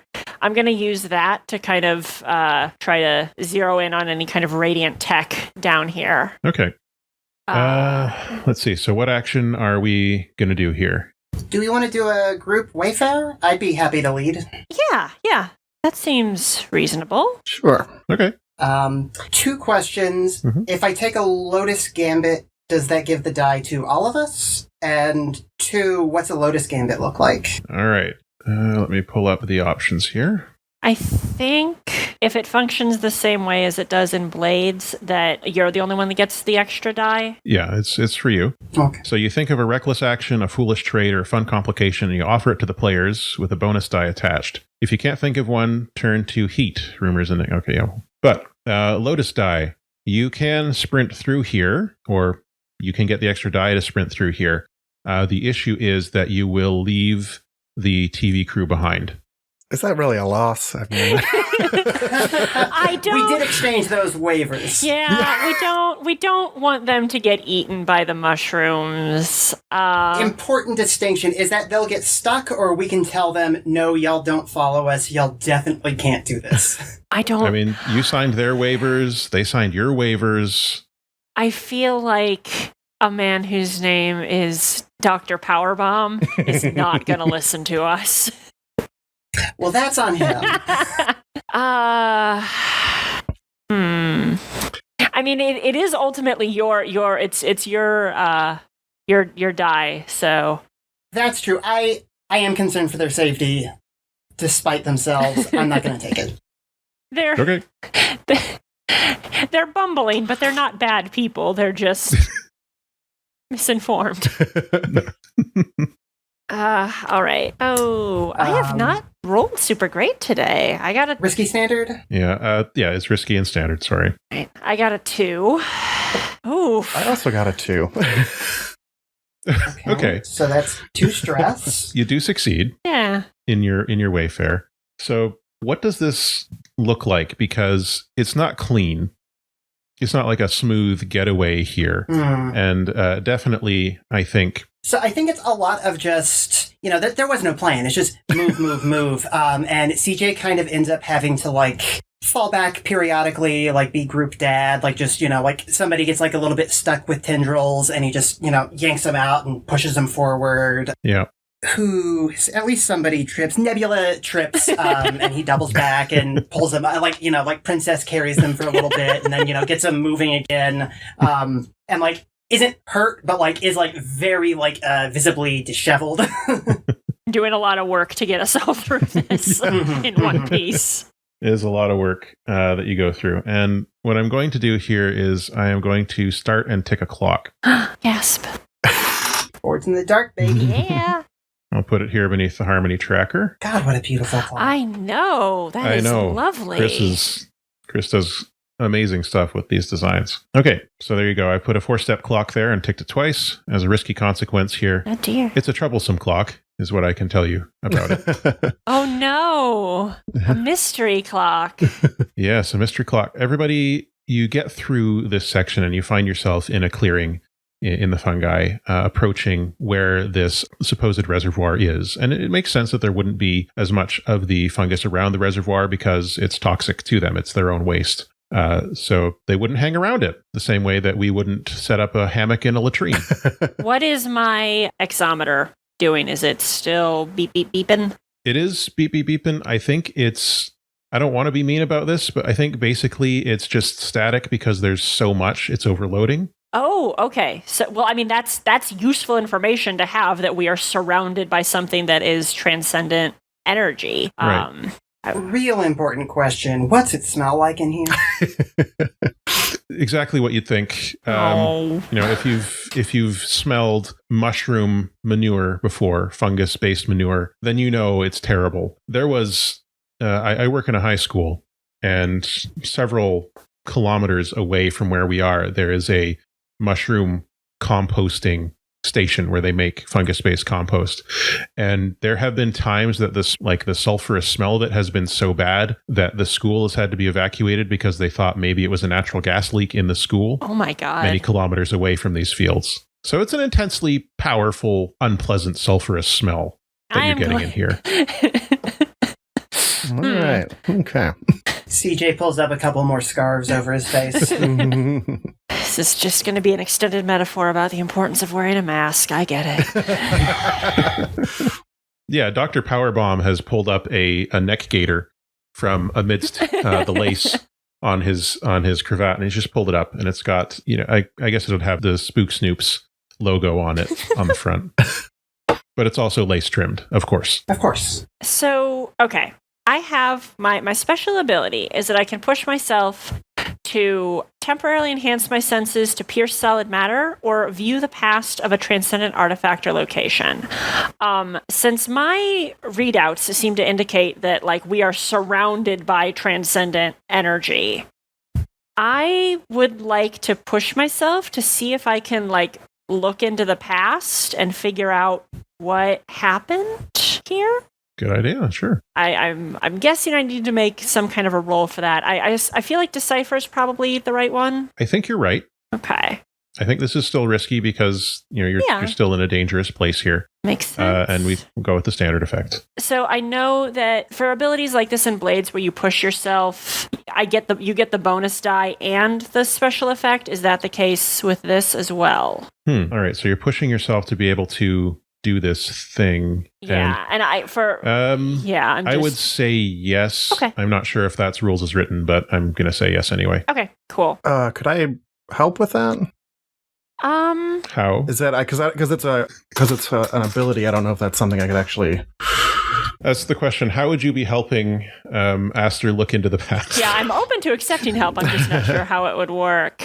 I'm okay with it if you can tell me what it is. Could I have maybe some type of temporal scanner? Is that a thing that maybe I could have? Is it on your gear sheet? Not really. All right, that's fine. Yeah. I mean, I think there are things you could do to assist with this, but it would be like more in the lane of creating a safer or more comforting area so that they can focus, something along those lines. Yeah, moral support more than than anything. Yeah, I could do that. Maybe just kind of like making sure that they don't get too close to the fungus or the reservoir. And yeah, because what I'm envisioning for how this looks is that so like my eyes are normally just like a solid black, and when I'm doing this looking into the past or looking through things, like it's sort of not exactly like little like TV screens or anything, but there's just like flashes of color and light and images, like too fast for anybody looking at my eyes to understand what's happening, but like so I can't see my actual surroundings, so maybe you're just kind of helping me navigate safely. I like that. Yeah. That makes sense to me. Cool. So I will bump that up to 4d6 then, because I get 1 for push myself and 1 for help, and I have 2 in the skill. Yes! Oh my god. Yeah, a 6 and then 3 threes. 3 threes. Okay.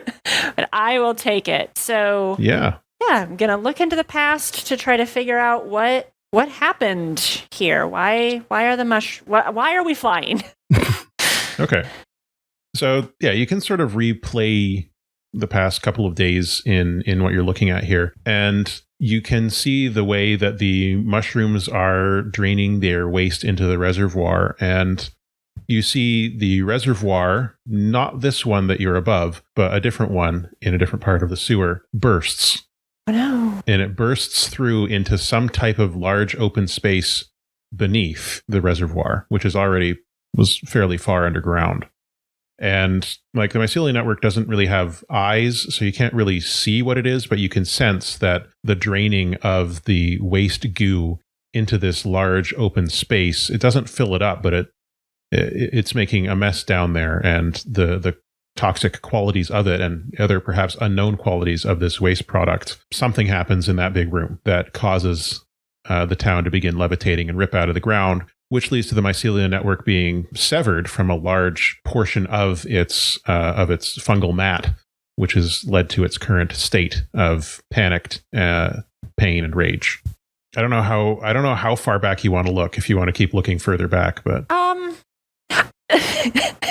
they want to keep looking further back to figure out where the hell this thing came from, but they don't have time. Maybe when the town is back on the ground, they can come down and have a nice, calm chat with the mushrooms. But right now, we have bigger things to deal with. So I think they blink several times and their eyes go back to that solid black, and they're like, we need to go this way. One of the reservoirs burst and just flooded into some kind of space. But it's this way, and I'll start heading off in the direction that I saw that this happened. Nebula has like one of their handheld devices and is like scanning you while you're doing this thing. Like, wow, zoinks, that's really impressive. Are you sure you're not a ghost? Pretty sure.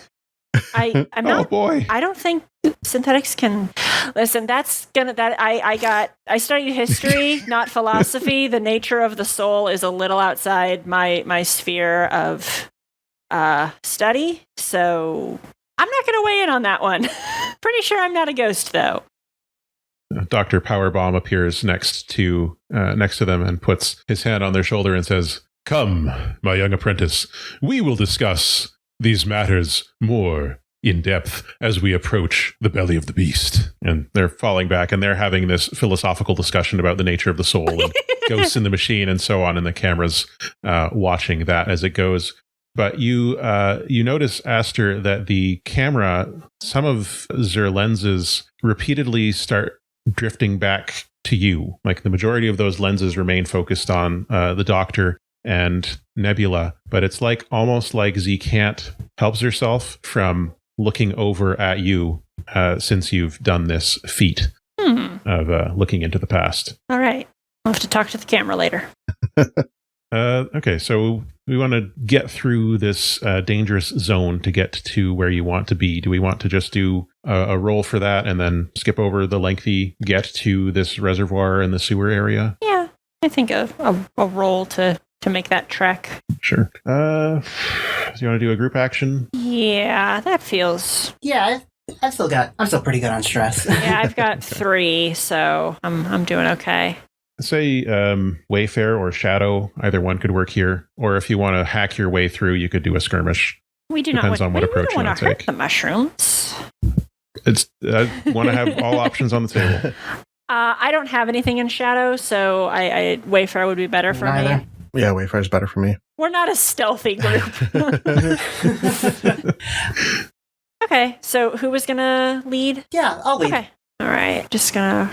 What's a Lotus Gambit? Or would it be the same? No, I don't want to use the same Lotus Gambit again. For the Lotus Gambit, I will fill this clock. Ooh. Okay, I'm going to take that. Yeah. Okay. Yeah, gotta find out what happens when the mystery clock fills. That's right. Okay. Mystery clock. I'll roll my... Okay. 4, 4, 2. God, okay, I'm so you really take one glad I stress. managed to get that 1-6. Good lord. Aster is having a tough time, I but am. fortunately CJ's there to help him through. All right, so you got 2 4s and a 1 there. So I will fill the clock as promised.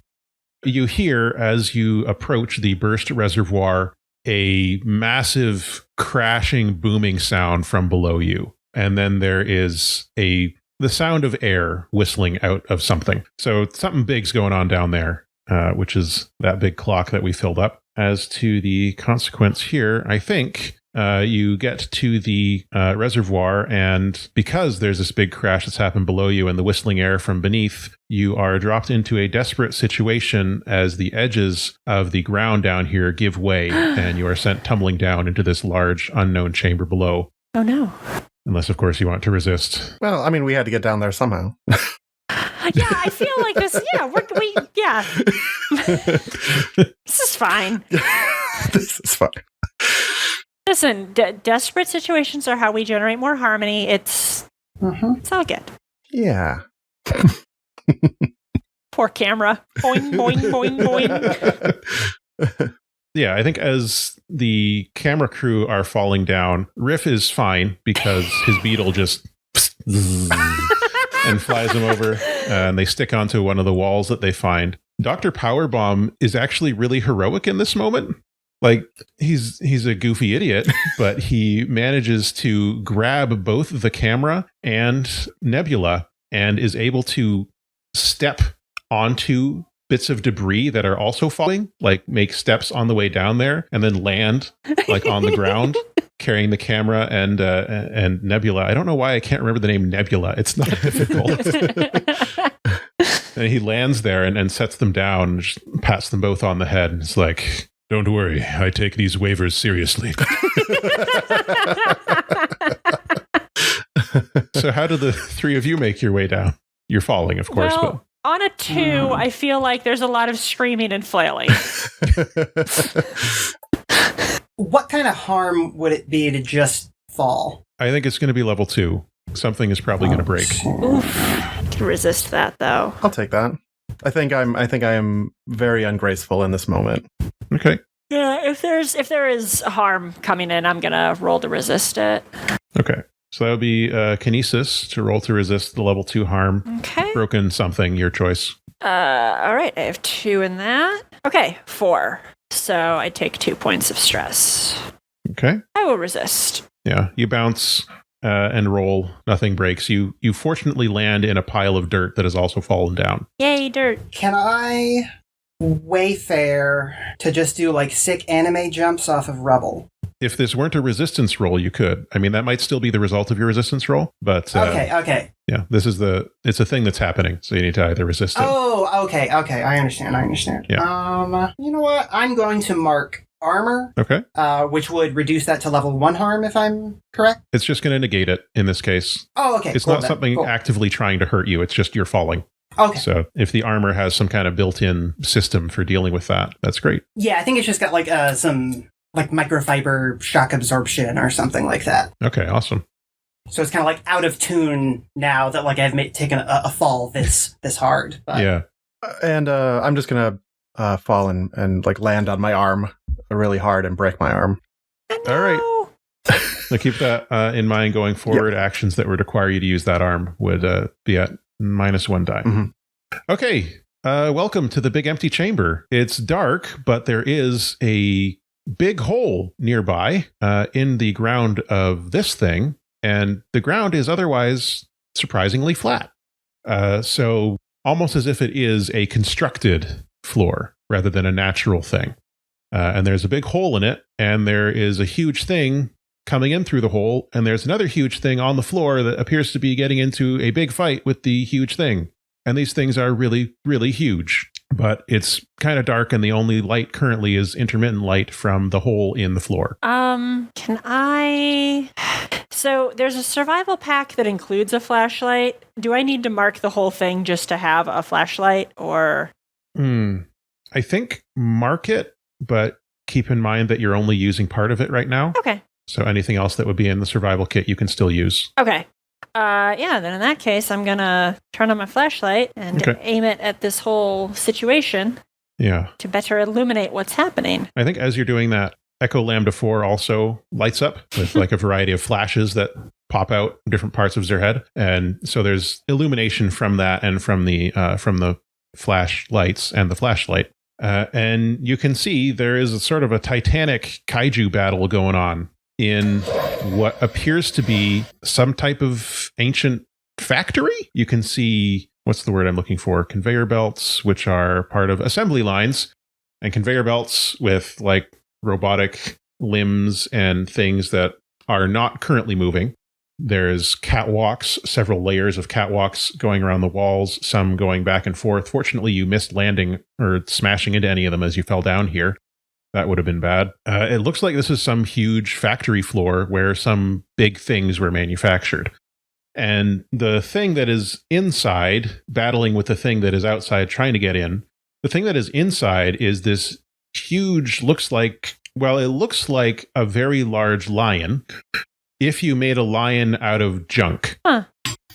So it's got like, instead of a mane, it has like these jagged bits of metal and rock sticking out from behind its face that has like razor blades for jaws. And the tail is some type of cable tipped with a torch that's burning at the moment. Just lots of metal and rock, debris and junk and so on, making up this creature.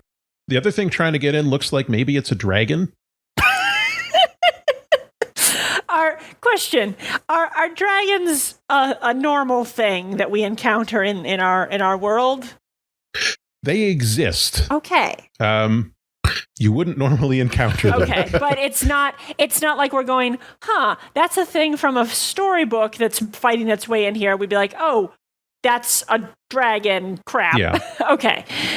It's seeing a thing that you know of, but probably no one you know has ever seen. I think there's just a moment where, like, with one hand I'm holding up the flashlight and the other one I pull up my... It's that scene in in Into the Spider-Verse where Miles just holds up his phone to record the Spider-Man Prowler fight. It's that, but I'm holding my flashlight in one and just slowly holding up the tablet to record it in the other. Because if I don't record this, nobody's gonna believe me. Yeah, these creatures don't seem to have noticed you, fortunately, yet. Excellent. But you are in a desperate position because you are in amongst the feet of battling giants in an old factory that's got a hole in it, and you can see that the catwalks and the machinery and stuff, everything's shaking. There's dust and debris falling from the ceilings and the walls. This place was built to build things, not house King of the Monsters style duels. Okay. So this is why we're in a desperate position. Yeah. Huh. You hear from the wall higher up, you can see Riff is up there, and he's just shouting, Echo, you're getting this, right? You record, Echo, come on. And Echo Lambda 4 is, most of their lenses are on the fight, but again, some of them keep drifting around, looking at other parts of the facility, and particularly over at Aster again and again. Huh. Okay. Can I I'm going to go out on a limb here and guess that my exometer is still just going completely off the charts. Yeah, I mean, like a spring flies out of it. Oh, no. Style, like spring. Ooh, put that away. Likewise, Nebula's the thing on their chest. They're like trying to get it off. They're like, oh, it's because you can see there's smoke rising from it. They're like, trying to get it off themselves as quickly as possible.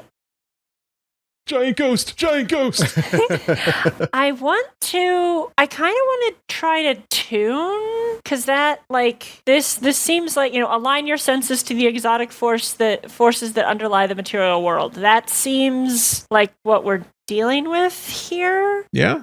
I want to figure out what's animating this Robo-Lion. I think the dragon I don't think I can really deal with right now. Just gonna one thing at a time. What is a Lotus Gambit on this roll? That's a good question. Because I only have one in tune. So that 4-step clock, if it weren't obvious, was the arrival of the dragon there. Yeah. Oh, the dragon hasn't been here. No, it just arrived. That was that big crash and boom when you got here. Okay. It's trying to get inside. That much is obvious from the battle. You see mostly the dragon's like head and neck, and it's like its head is crescent shaped, and it's got like a mouth in the middle. So like the crescent goes like this, and it's got, if I could draw this right now, I would, but I don't really have anywhere to do it. But like an axe shaped head, crescent axe shaped head. Like a big beak. Yeah, with an eye on each side of it, and then the mouth in the middle.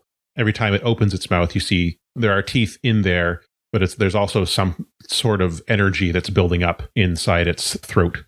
You can't really see the rest of it. It's red and orange in color, and it looks like it's got 4 wings out there, and you can see the claws keep trying to scratch its way in. Okay. Yeah, I want to figure out what's up with this lion thing, because maybe we need to help the lion thing. Mm-hmm. Okay. I've got a thought on the dragon, too, but you go ahead. Okay, yeah. What would a Lotus Gambit be for a tune roll right now? Right. You will lose track of Echo Lambda 4, and that will be a problem. I mean, yeah. Oh, no. Oh, man.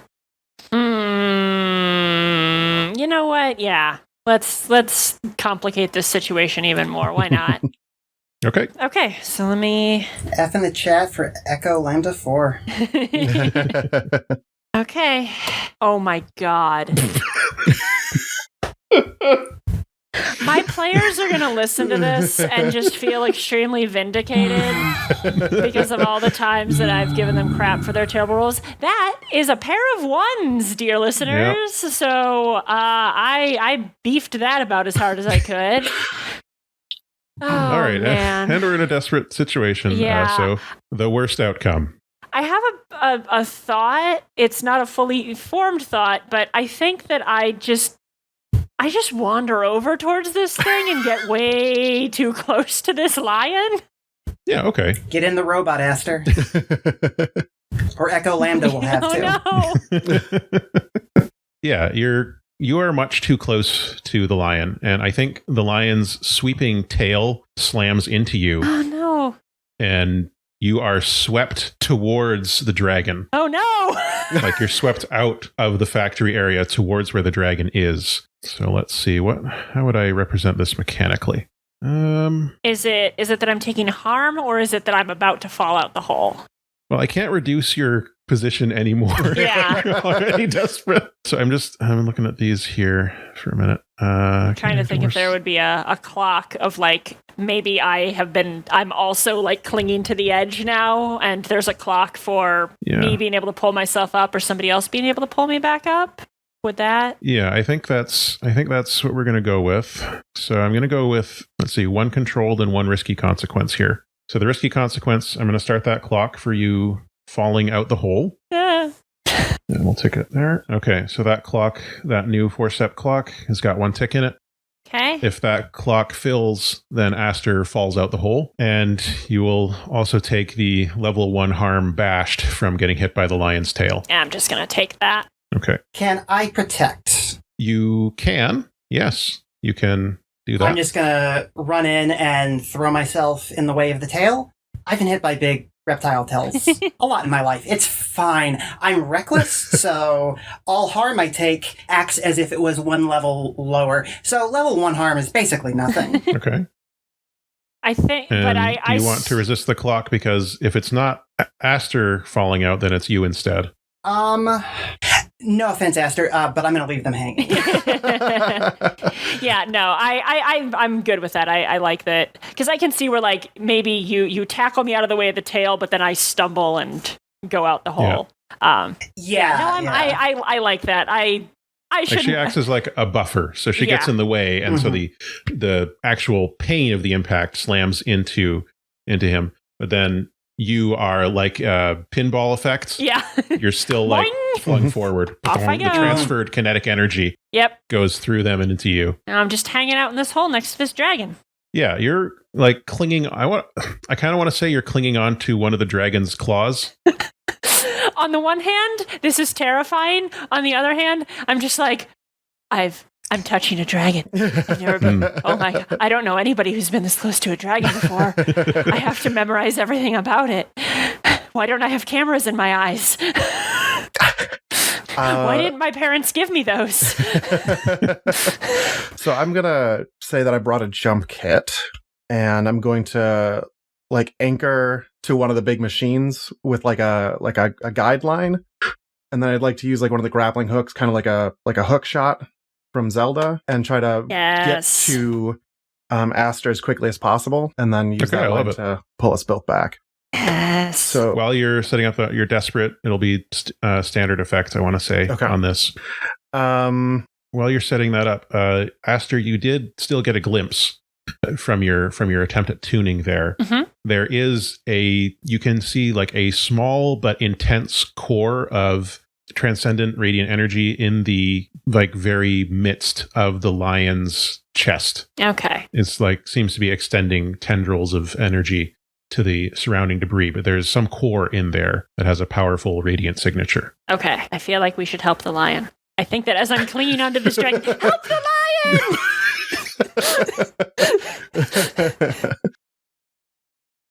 Okay. And we've lost track of our camera also, correct? Yeah. Echo has disappeared. Nobody knows where Echo Lambda 4 is right now. Great. So I'm going to push myself to make up for my broken arm. Is that... Oh no, bud! That's 2 stress to push? Yeah, 2 stress to push. Okay. So that'll leave me with... sure, what does a lotus look like here? I don't know if you can push yourself and get a lotus. Oh. Might be. I am... Yeah, I think it's either or. Oh, it's either or. Okay. It's either or, yeah. It's on the character sheets. You could you spend harmony? You could spend harmony. We have one. Yeah, if you're good, that would give me 2. Yeah. All right. That's 5. Okay. And that's better than nothing, right? Yeah. No, I'll take 5. I'll take 5 all day. Okay, so your attempt works here. I'm going to... Oh, I did this clock wrong, didn't I? Yeah. Okay. Well, never mind. Too late for that. I'm going to reduce this clock back to 0. So you are still clinging onto the dragon's leg, but now there is a line, like a hook shot, connected to you. Okay. So you're still dangling, but there's hope to get out of that position. Okay. Wonderful. As a consequence, the dragon notices you. Me or mezzanine? The general you. Us collectively. Got it. Yeah. Great. Good. Wonderful. While this is happening, I don't want to make it seem like I've completely ignored the poor spook snoops. I think Dr. Powerbomb is climbing the wall with Nebula hanging onto his back, and he's like climbing up towards the catwalks to try and find a more secure ground. And he's also trying to figure out where the camera has gone. Likewise, Riff is still shouting, Echo Lambda 4, Echo Lambda 4, how can you not be recording this?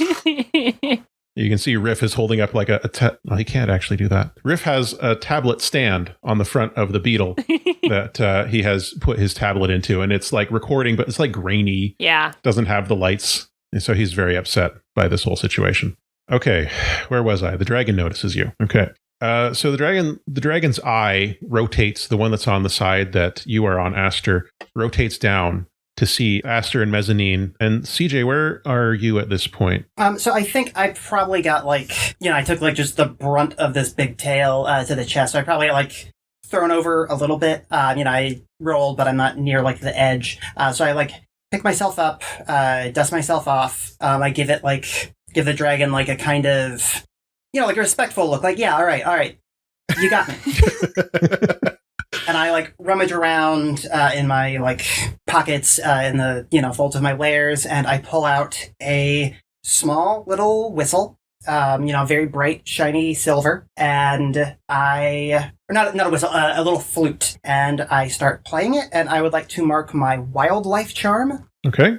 A small device that emits an energy which catches the attention of local creatures and spirits. You can modulate the frequency to attract or banish, but you have no control over what you bring in or push away. And I'm parsing this as I have a flute, and I can just, kind of tune myself to play melodies that either attract or repel, and I would like to try to get the dragon to back off from us. Okay, so you want to do this, we'll have to do some type of action for this. Mm-hmm. If you want to repel a dragon with your flute, mm-hmm. I think the floor on that is no effect, but that's not the ceiling. Okay. So you can take different ways to improve your effects. But to begin with, because this is a dragon, the floor on that is no effect. Okay. So we're starting at Desperate None. Yeah. With the Lotus Gambit. The lion notices you too. Okay. I'm fine with this. Sure. Can I aid to improve the effect?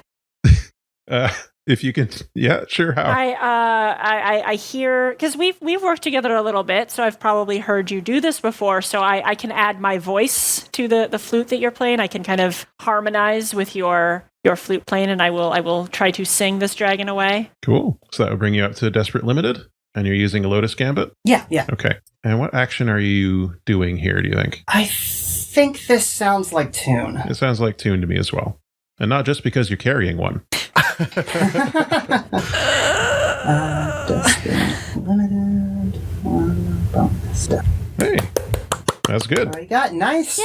All right, so we're back to one harmony with a 6. Yeah. Okay. So you've got a 6, and between your flautist abilities and Aster's harmonizing, the dragon begins to pull its claws out of the hole in the factory floor, and its eye, which was focusing down on Aster and you and Mezzanine, swims back over to look at the lion and then the factory beyond it, and then back down to the three of you, and the dragon begins to retreat from the hole that it formed in the floor of the factory here. But as it goes, you hear the dragon's voice in your head, as this dragon can communicate telepathically. And the dragon says, "Are you sure you want me to go?" Me, still is this halfway holding on to the thing and halfway holding on to the dragon. Me. Is this just my head or all of our heads? The three of you. Okay. You find yourselves in a conference call. With a dragon. With a dragon. Maybe do you know why the town is flying? Oh, yes. I know why the town is flying. Care to elaborate and share with us? Because that's why we're down here. We need the town to not be flying anymore. We need it to go back where it came from, gently. That would make things difficult for me, because I need to get in here. And if the town goes back down, then I'd have to destroy the town. Why do you need to get in here? Oh, my stuff is here. I was born here. You're kind of burying the lead,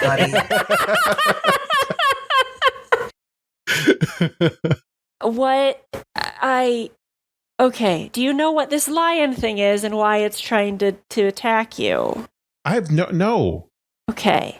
I'm just trying to get in. Like I said, my stuff is here. Okay, you know what? That's actually a less important question.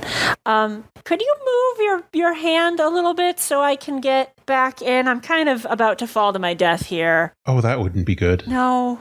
And the dragon, it moves its claw a little bit further into the factory with you on it.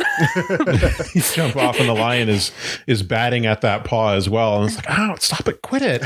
Okay. So we need to get the lion to back off. Okay. All right, does anybody have any flutes that work on robots? And let me look at my abilities here. Oh man, I forgot I had this. I actually have a documentary drone.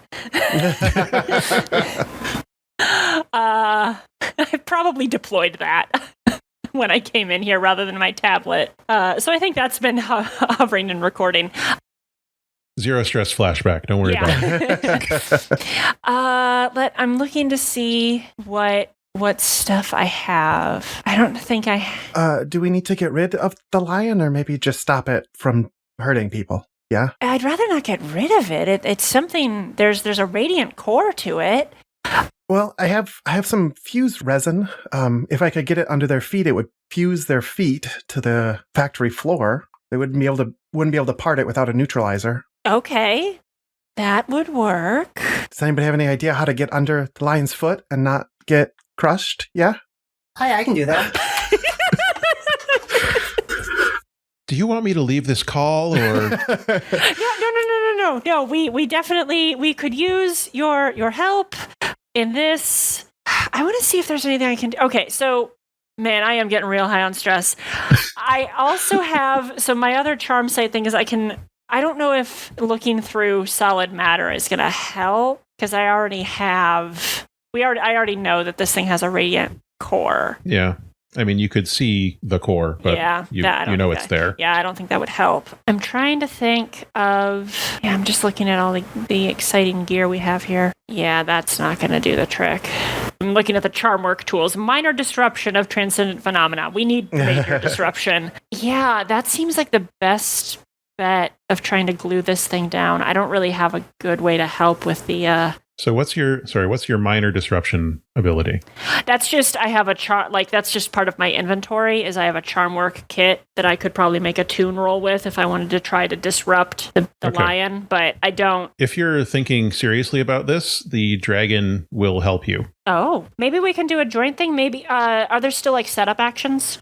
There are setup actions. I could also count the dragon helping you as an increase in effect. Well, because what I was thinking is that maybe the dragon and I can disrupt the lion enough that Mezzanine and CJ can get this fuse stuff down under its feet.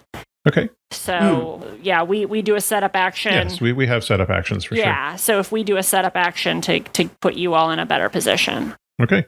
So set up another character with your action. If you succeed, any players who follow up get +1 effect or improve position. Yeah, I'm gonna do that. Let me mark that I have a charm work kit or tools.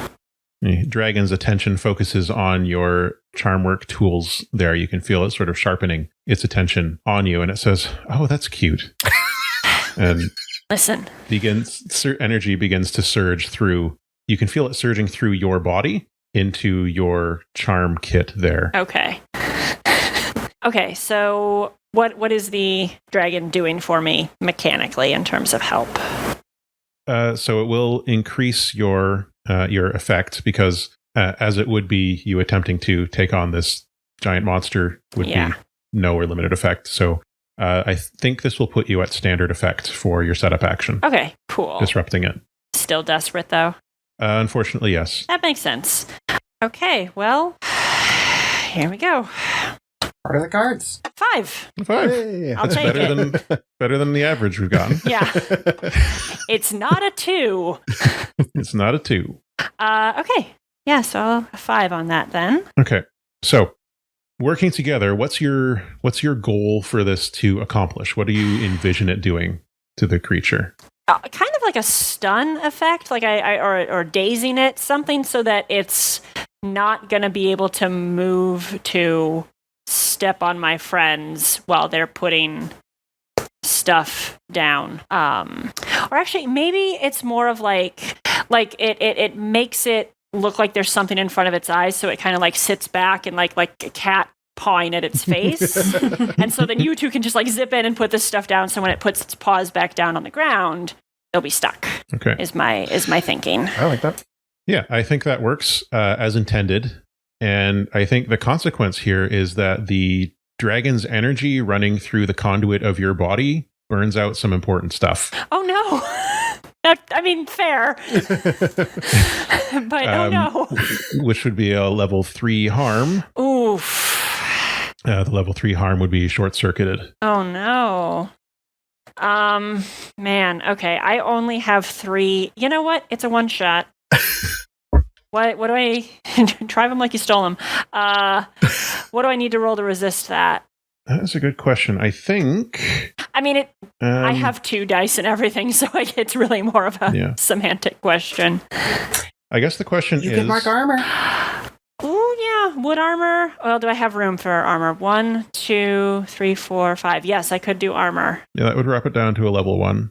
Okay. Arm. I will do that then. I always forget about armor. Okay, so I'm assuming this armor is more like insulation or fail-safes that you have. Yeah. Backup brain. My eyes go the blue screen of death blue for a second and then just like so level 1 harm. Shocked. Yeah. Okay. Okay. Then you just hear the dragon say, "Oh, whoopsie doodle. Sorry about that."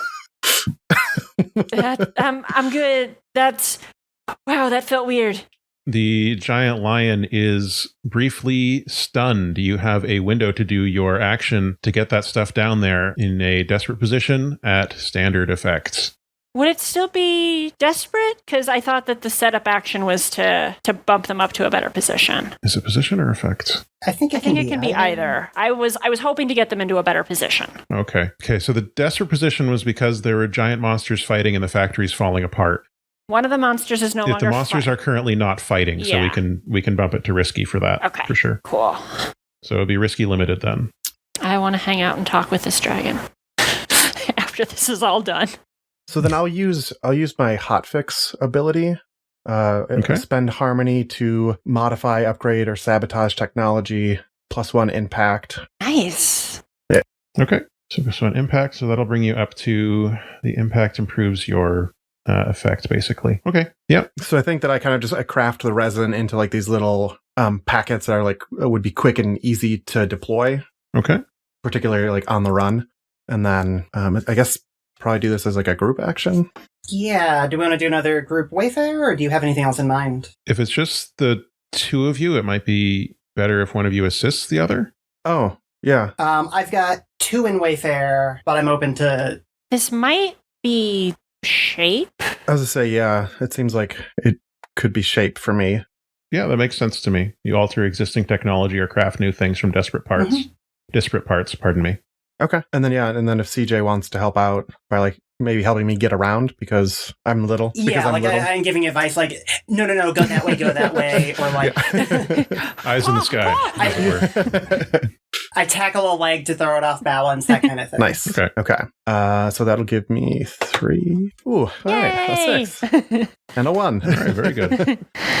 Yeah, well, we got the 6. That's the important part. Yeah. Okay, the lion creature, just as it is coming out of its stun, your packets solidify under its paws, and its poor little jagged toe beans can't lift themselves from the ground. I feel bad. It opens its mouth and you hear this roaring sound come out of it. It's thrashing back and forth trying to move, but it cannot do so at the moment. This unfortunately does mean the factory is still shaking itself apart with assistance, but we're going to keep ourselves in a risky position because the kaiju battle has ceased for now. So the dragon's like, okay, well now I guess I just need to kind of squeeze in there without getting bitten too much. All right, let's see what I can... So the dragon is trying to squeeze in past the thrashing lion head, which isn't going super well, but it does give the 3 of you a minute to regroup, think about what you want to do next. Where's the camera crew? Where are the TV crew? What are they doing? Are they okay? They have, at this point, made their way back up to the hole that you fell through. Good. Great. That's like, yeah. That's good. Smartest thing they've done all day. Still no... Echo Lambda 4. Still missing in action. Okay. And you're still rising. Yeah. Can I roll trace to look for Lambda 4? Yeah, you can. Sure. If that's your concern right now. I want to... The dragon said that it knew why we were rising, right? Yes. Okay. If we're still in that psychic conference call, I would like to ask why are we rising? You look over and you see the dragon... it has one of its claws is like holding the lion's head back and it's trying to shimmy its way, like trying to shimmy its way through the hole.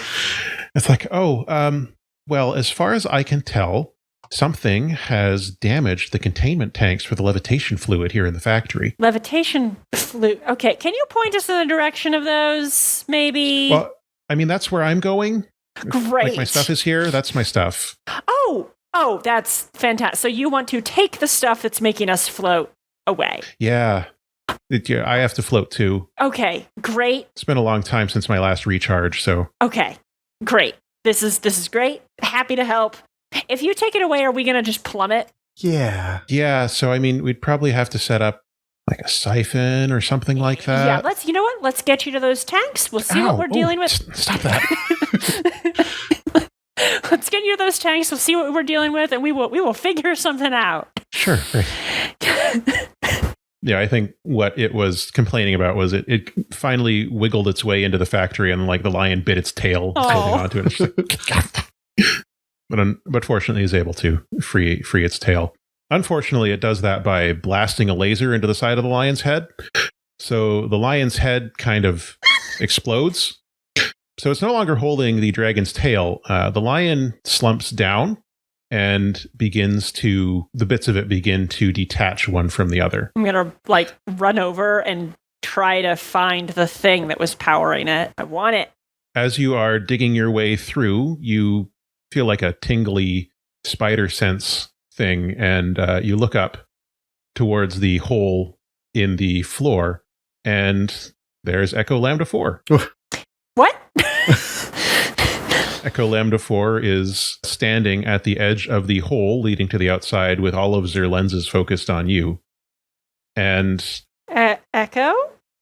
Hung underneath it in a bit of a net is, you see, the radiant core from the lion. Echo? As he says, "It was very interesting meeting you, Aster. The next time you get a chance, please do come and meet Keening Query. She sends her regards." What? Echo Lambda 4 at this point toddles backwards and falls out of the hole in the bottom of the factory. I think I kind of instinctively lunge towards it. Is it like just in free fall, or is it like what? As he has a parachute that pops open. Incredible. Do I recognize that name? Keening Query is the shattered artificial intelligence that is in charge of the Keening Echoes. Ooh. Each one of these bodies is connected to the central artificial intelligence. She is always trying to find the lost pieces of herself. Oh. She's got lots of different goals. One of her goals lined up with getting something from this factory. Thus, Echo Lambda 4. Nice. Aster's eyes are just huge. Unfortunately, you weren't able to get that radiant core when you lost track of Echo Lambda 4. That's what Z was getting. That's okay. Okay, so you make your way through the factory, and the dragon is able to direct you to the facility where the fueling would happen. And when you can see that there's this glowing electric blue fluid that's seeping out of these containers. And the reason that it's seeping out of these containers is that the containers have been corroded by the goo that has been dripping down on top of them from the reservoirs above. So this is mystery solved. In that case, a whole series of complications have led to this radiant facility powering up in a way that perhaps it should not have. So we need to figure out a way to get this levitation fluid to the dragon, but also keep enough that we can descend gently and carefully. Right. You need some kind of siphon system that will, maybe you can do this like, you know how they refuel aircraft in flight? Mm-hmm, mm-hmm. Yeah, I feel like this is a mezzanine.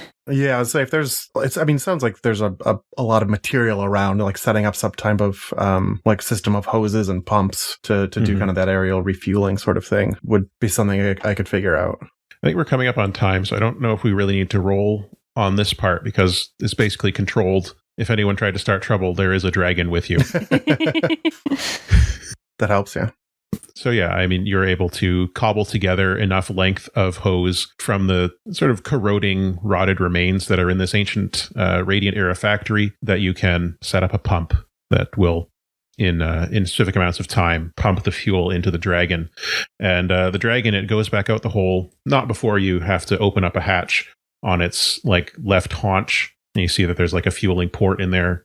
Gotta get it in there. So it heads back out. Before the dragon goes, I would like to ask what its name is. Oh, so nice of you to ask. My name is a reasonable excuse for dropping by unannounced. You can call me Reasonable Excuse for short. Well, it's very nice to meet you. This was a very scary but also very wonderful day. I've never met a dragon before. This is great. And I've never met an aster. Well, now we both have done something special and unique today. I'm glad we were able to help you out. Me too. I wouldn't want all the people living on that town to die. I mean, sure, if push came to shove. Ta! Pops out the hole and all four of its large wings unfurl. And as the fuel is pumping into it, it's sort of, you see there's like a central section of this dragon. It just sort of like expands, balloons up as it's being filled up with the fuel in its fuel bladders. It's clear that this is not an organic creature and, some type of Radiant Era relic. Okay. Is there anything else you want to do in this factory? I mean, Aster's definitely coming back down here once the town is settled. Oh, yeah. Yeah. We are rummaging. But right now, no. Yeah, Mezzanine is going to take apart every single thing that they can find. Okay. Yeah, for sure. I guess you were able to like set up a camp down here and return back to it. The town, gradually, you were able to set up your pump really well, gradually settles back down, mostly into the hole it left. There's been some drift, but you do what you can, and unexpected excuse helps to kind of tug it and push it in the right direction, much to the delight of the people of the town, especially the children, because hey, it's not every day you see a dragon coming and pushing your town around without it being a problem.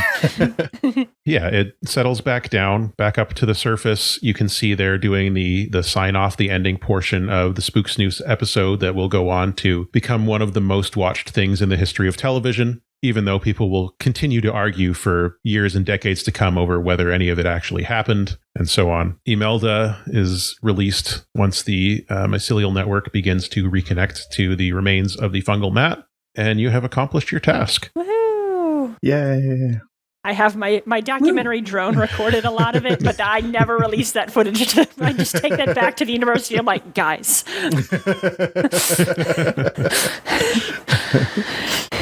I think you all get medals from Dania Wiley, including the crew of the Spook Snoops, and all of this is on camera. They get, a new camera. It was just a person holding it this time.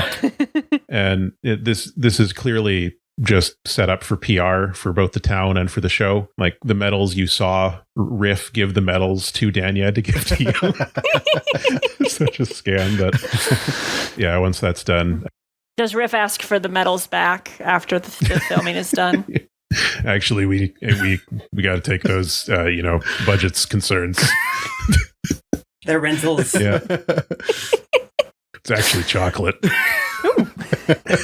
Yeah. Okay, so you've completed your task. What do the three of you find yourselves doing in the hours and days following this? We'll close with a little montage of how you end your time in Isan. I think shortly after, we make landfall and everything's starting to settle down a bit, I pull Aster aside. I'm like, hey, I'm sorry you weren't able to stop Echo Lambda from getting away. I know you're really into that remnant tech. And I pull up my slate, my little phone, and I show it to them, and it's got a beeping signal on it. And I think we get a flashback of when we were running through the mycelial network, and I slapped a tracking beacon on them. Nice. I think that Aster just kind of peers at it and gets this big grin on their face and throws an arm around your shoulder and is like, you are one of my very favorite people. And I will throw my other arm around Mezzanine and be like, you are also one of my very favorite people. Who wants a drink? Alcohol is made of plants, therefore I have determined that I can drink. That sounds good, yeah. Before we have to go hunt down a rogue camera, Rogue camera. So this would be if we were not doing a one shot where we'd go down into downtime, and you do upkeep, you'd earn rep. In this system, you earn reputation. So this would probably be a 4 rep job because you're dealing with things way above your scale. I think the town would have paid you 3 trade for that, which you can use in various ways, and probably would start off at 4 heat. Chaotic problem spills over into civilian areas, major collateral damage. Yeah. It's fine. And that would have been how the downtime worked. This is a fantastic system. If you have the opportunity, please pick up Songs for the Dusk. I love it. I can't wait for the next version to come out. Yeah. The character sheets already have a lot of the cool stuff that's going to be in it. And yeah, for sure. Yeah. I guess we'll do our sign off. Thank you for joining us for this episode, The Rise of Isan, a Songs for the Dusk story here in International Podcast Month. I've been Arp. My pronouns are he or they. You can find me on Twitter at YCaliber or follow my show at Broken Sun RPG. Stories of a Broken Sun is our actual play anthology podcast set in an original science fiction and cyberpunk world. I have been joined today by 3 other podcasters. We are joined by Thomas. I've been Thomas Marsetti. I'm the GM and producer of Wild Endeavors. We have a Dungeon World campaign, and we are currently running a D&D 5th edition. You can find us on Twitter at Wild Endeavors. Thank you. And we're joined by B. I'm B. McJanda, she, her. You can find the Masks podcast I play on at Unlabeled AP with 3 L's total. And my Twitter is at Space Doobie. And Ree. Hi, I'm Ree, pronouns she, her, and I am the GM and producer of the Magpies podcast. You can follow me at Rhiannon42 or follow the Magpies at magpies_pod. Thanks again, everyone. Until the next time, all the best.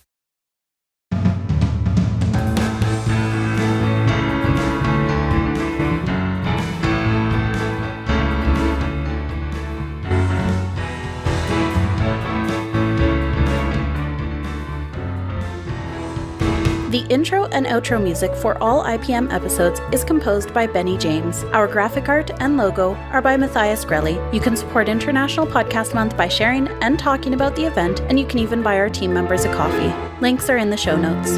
Follow us at PodMonth on Twitter and use the hashtag PodMonth2020. Head on over to internationalpodcastmonth.com for the month-long blog and for more information about the event. International Podcast Month, celebrating creators, sharing listeners.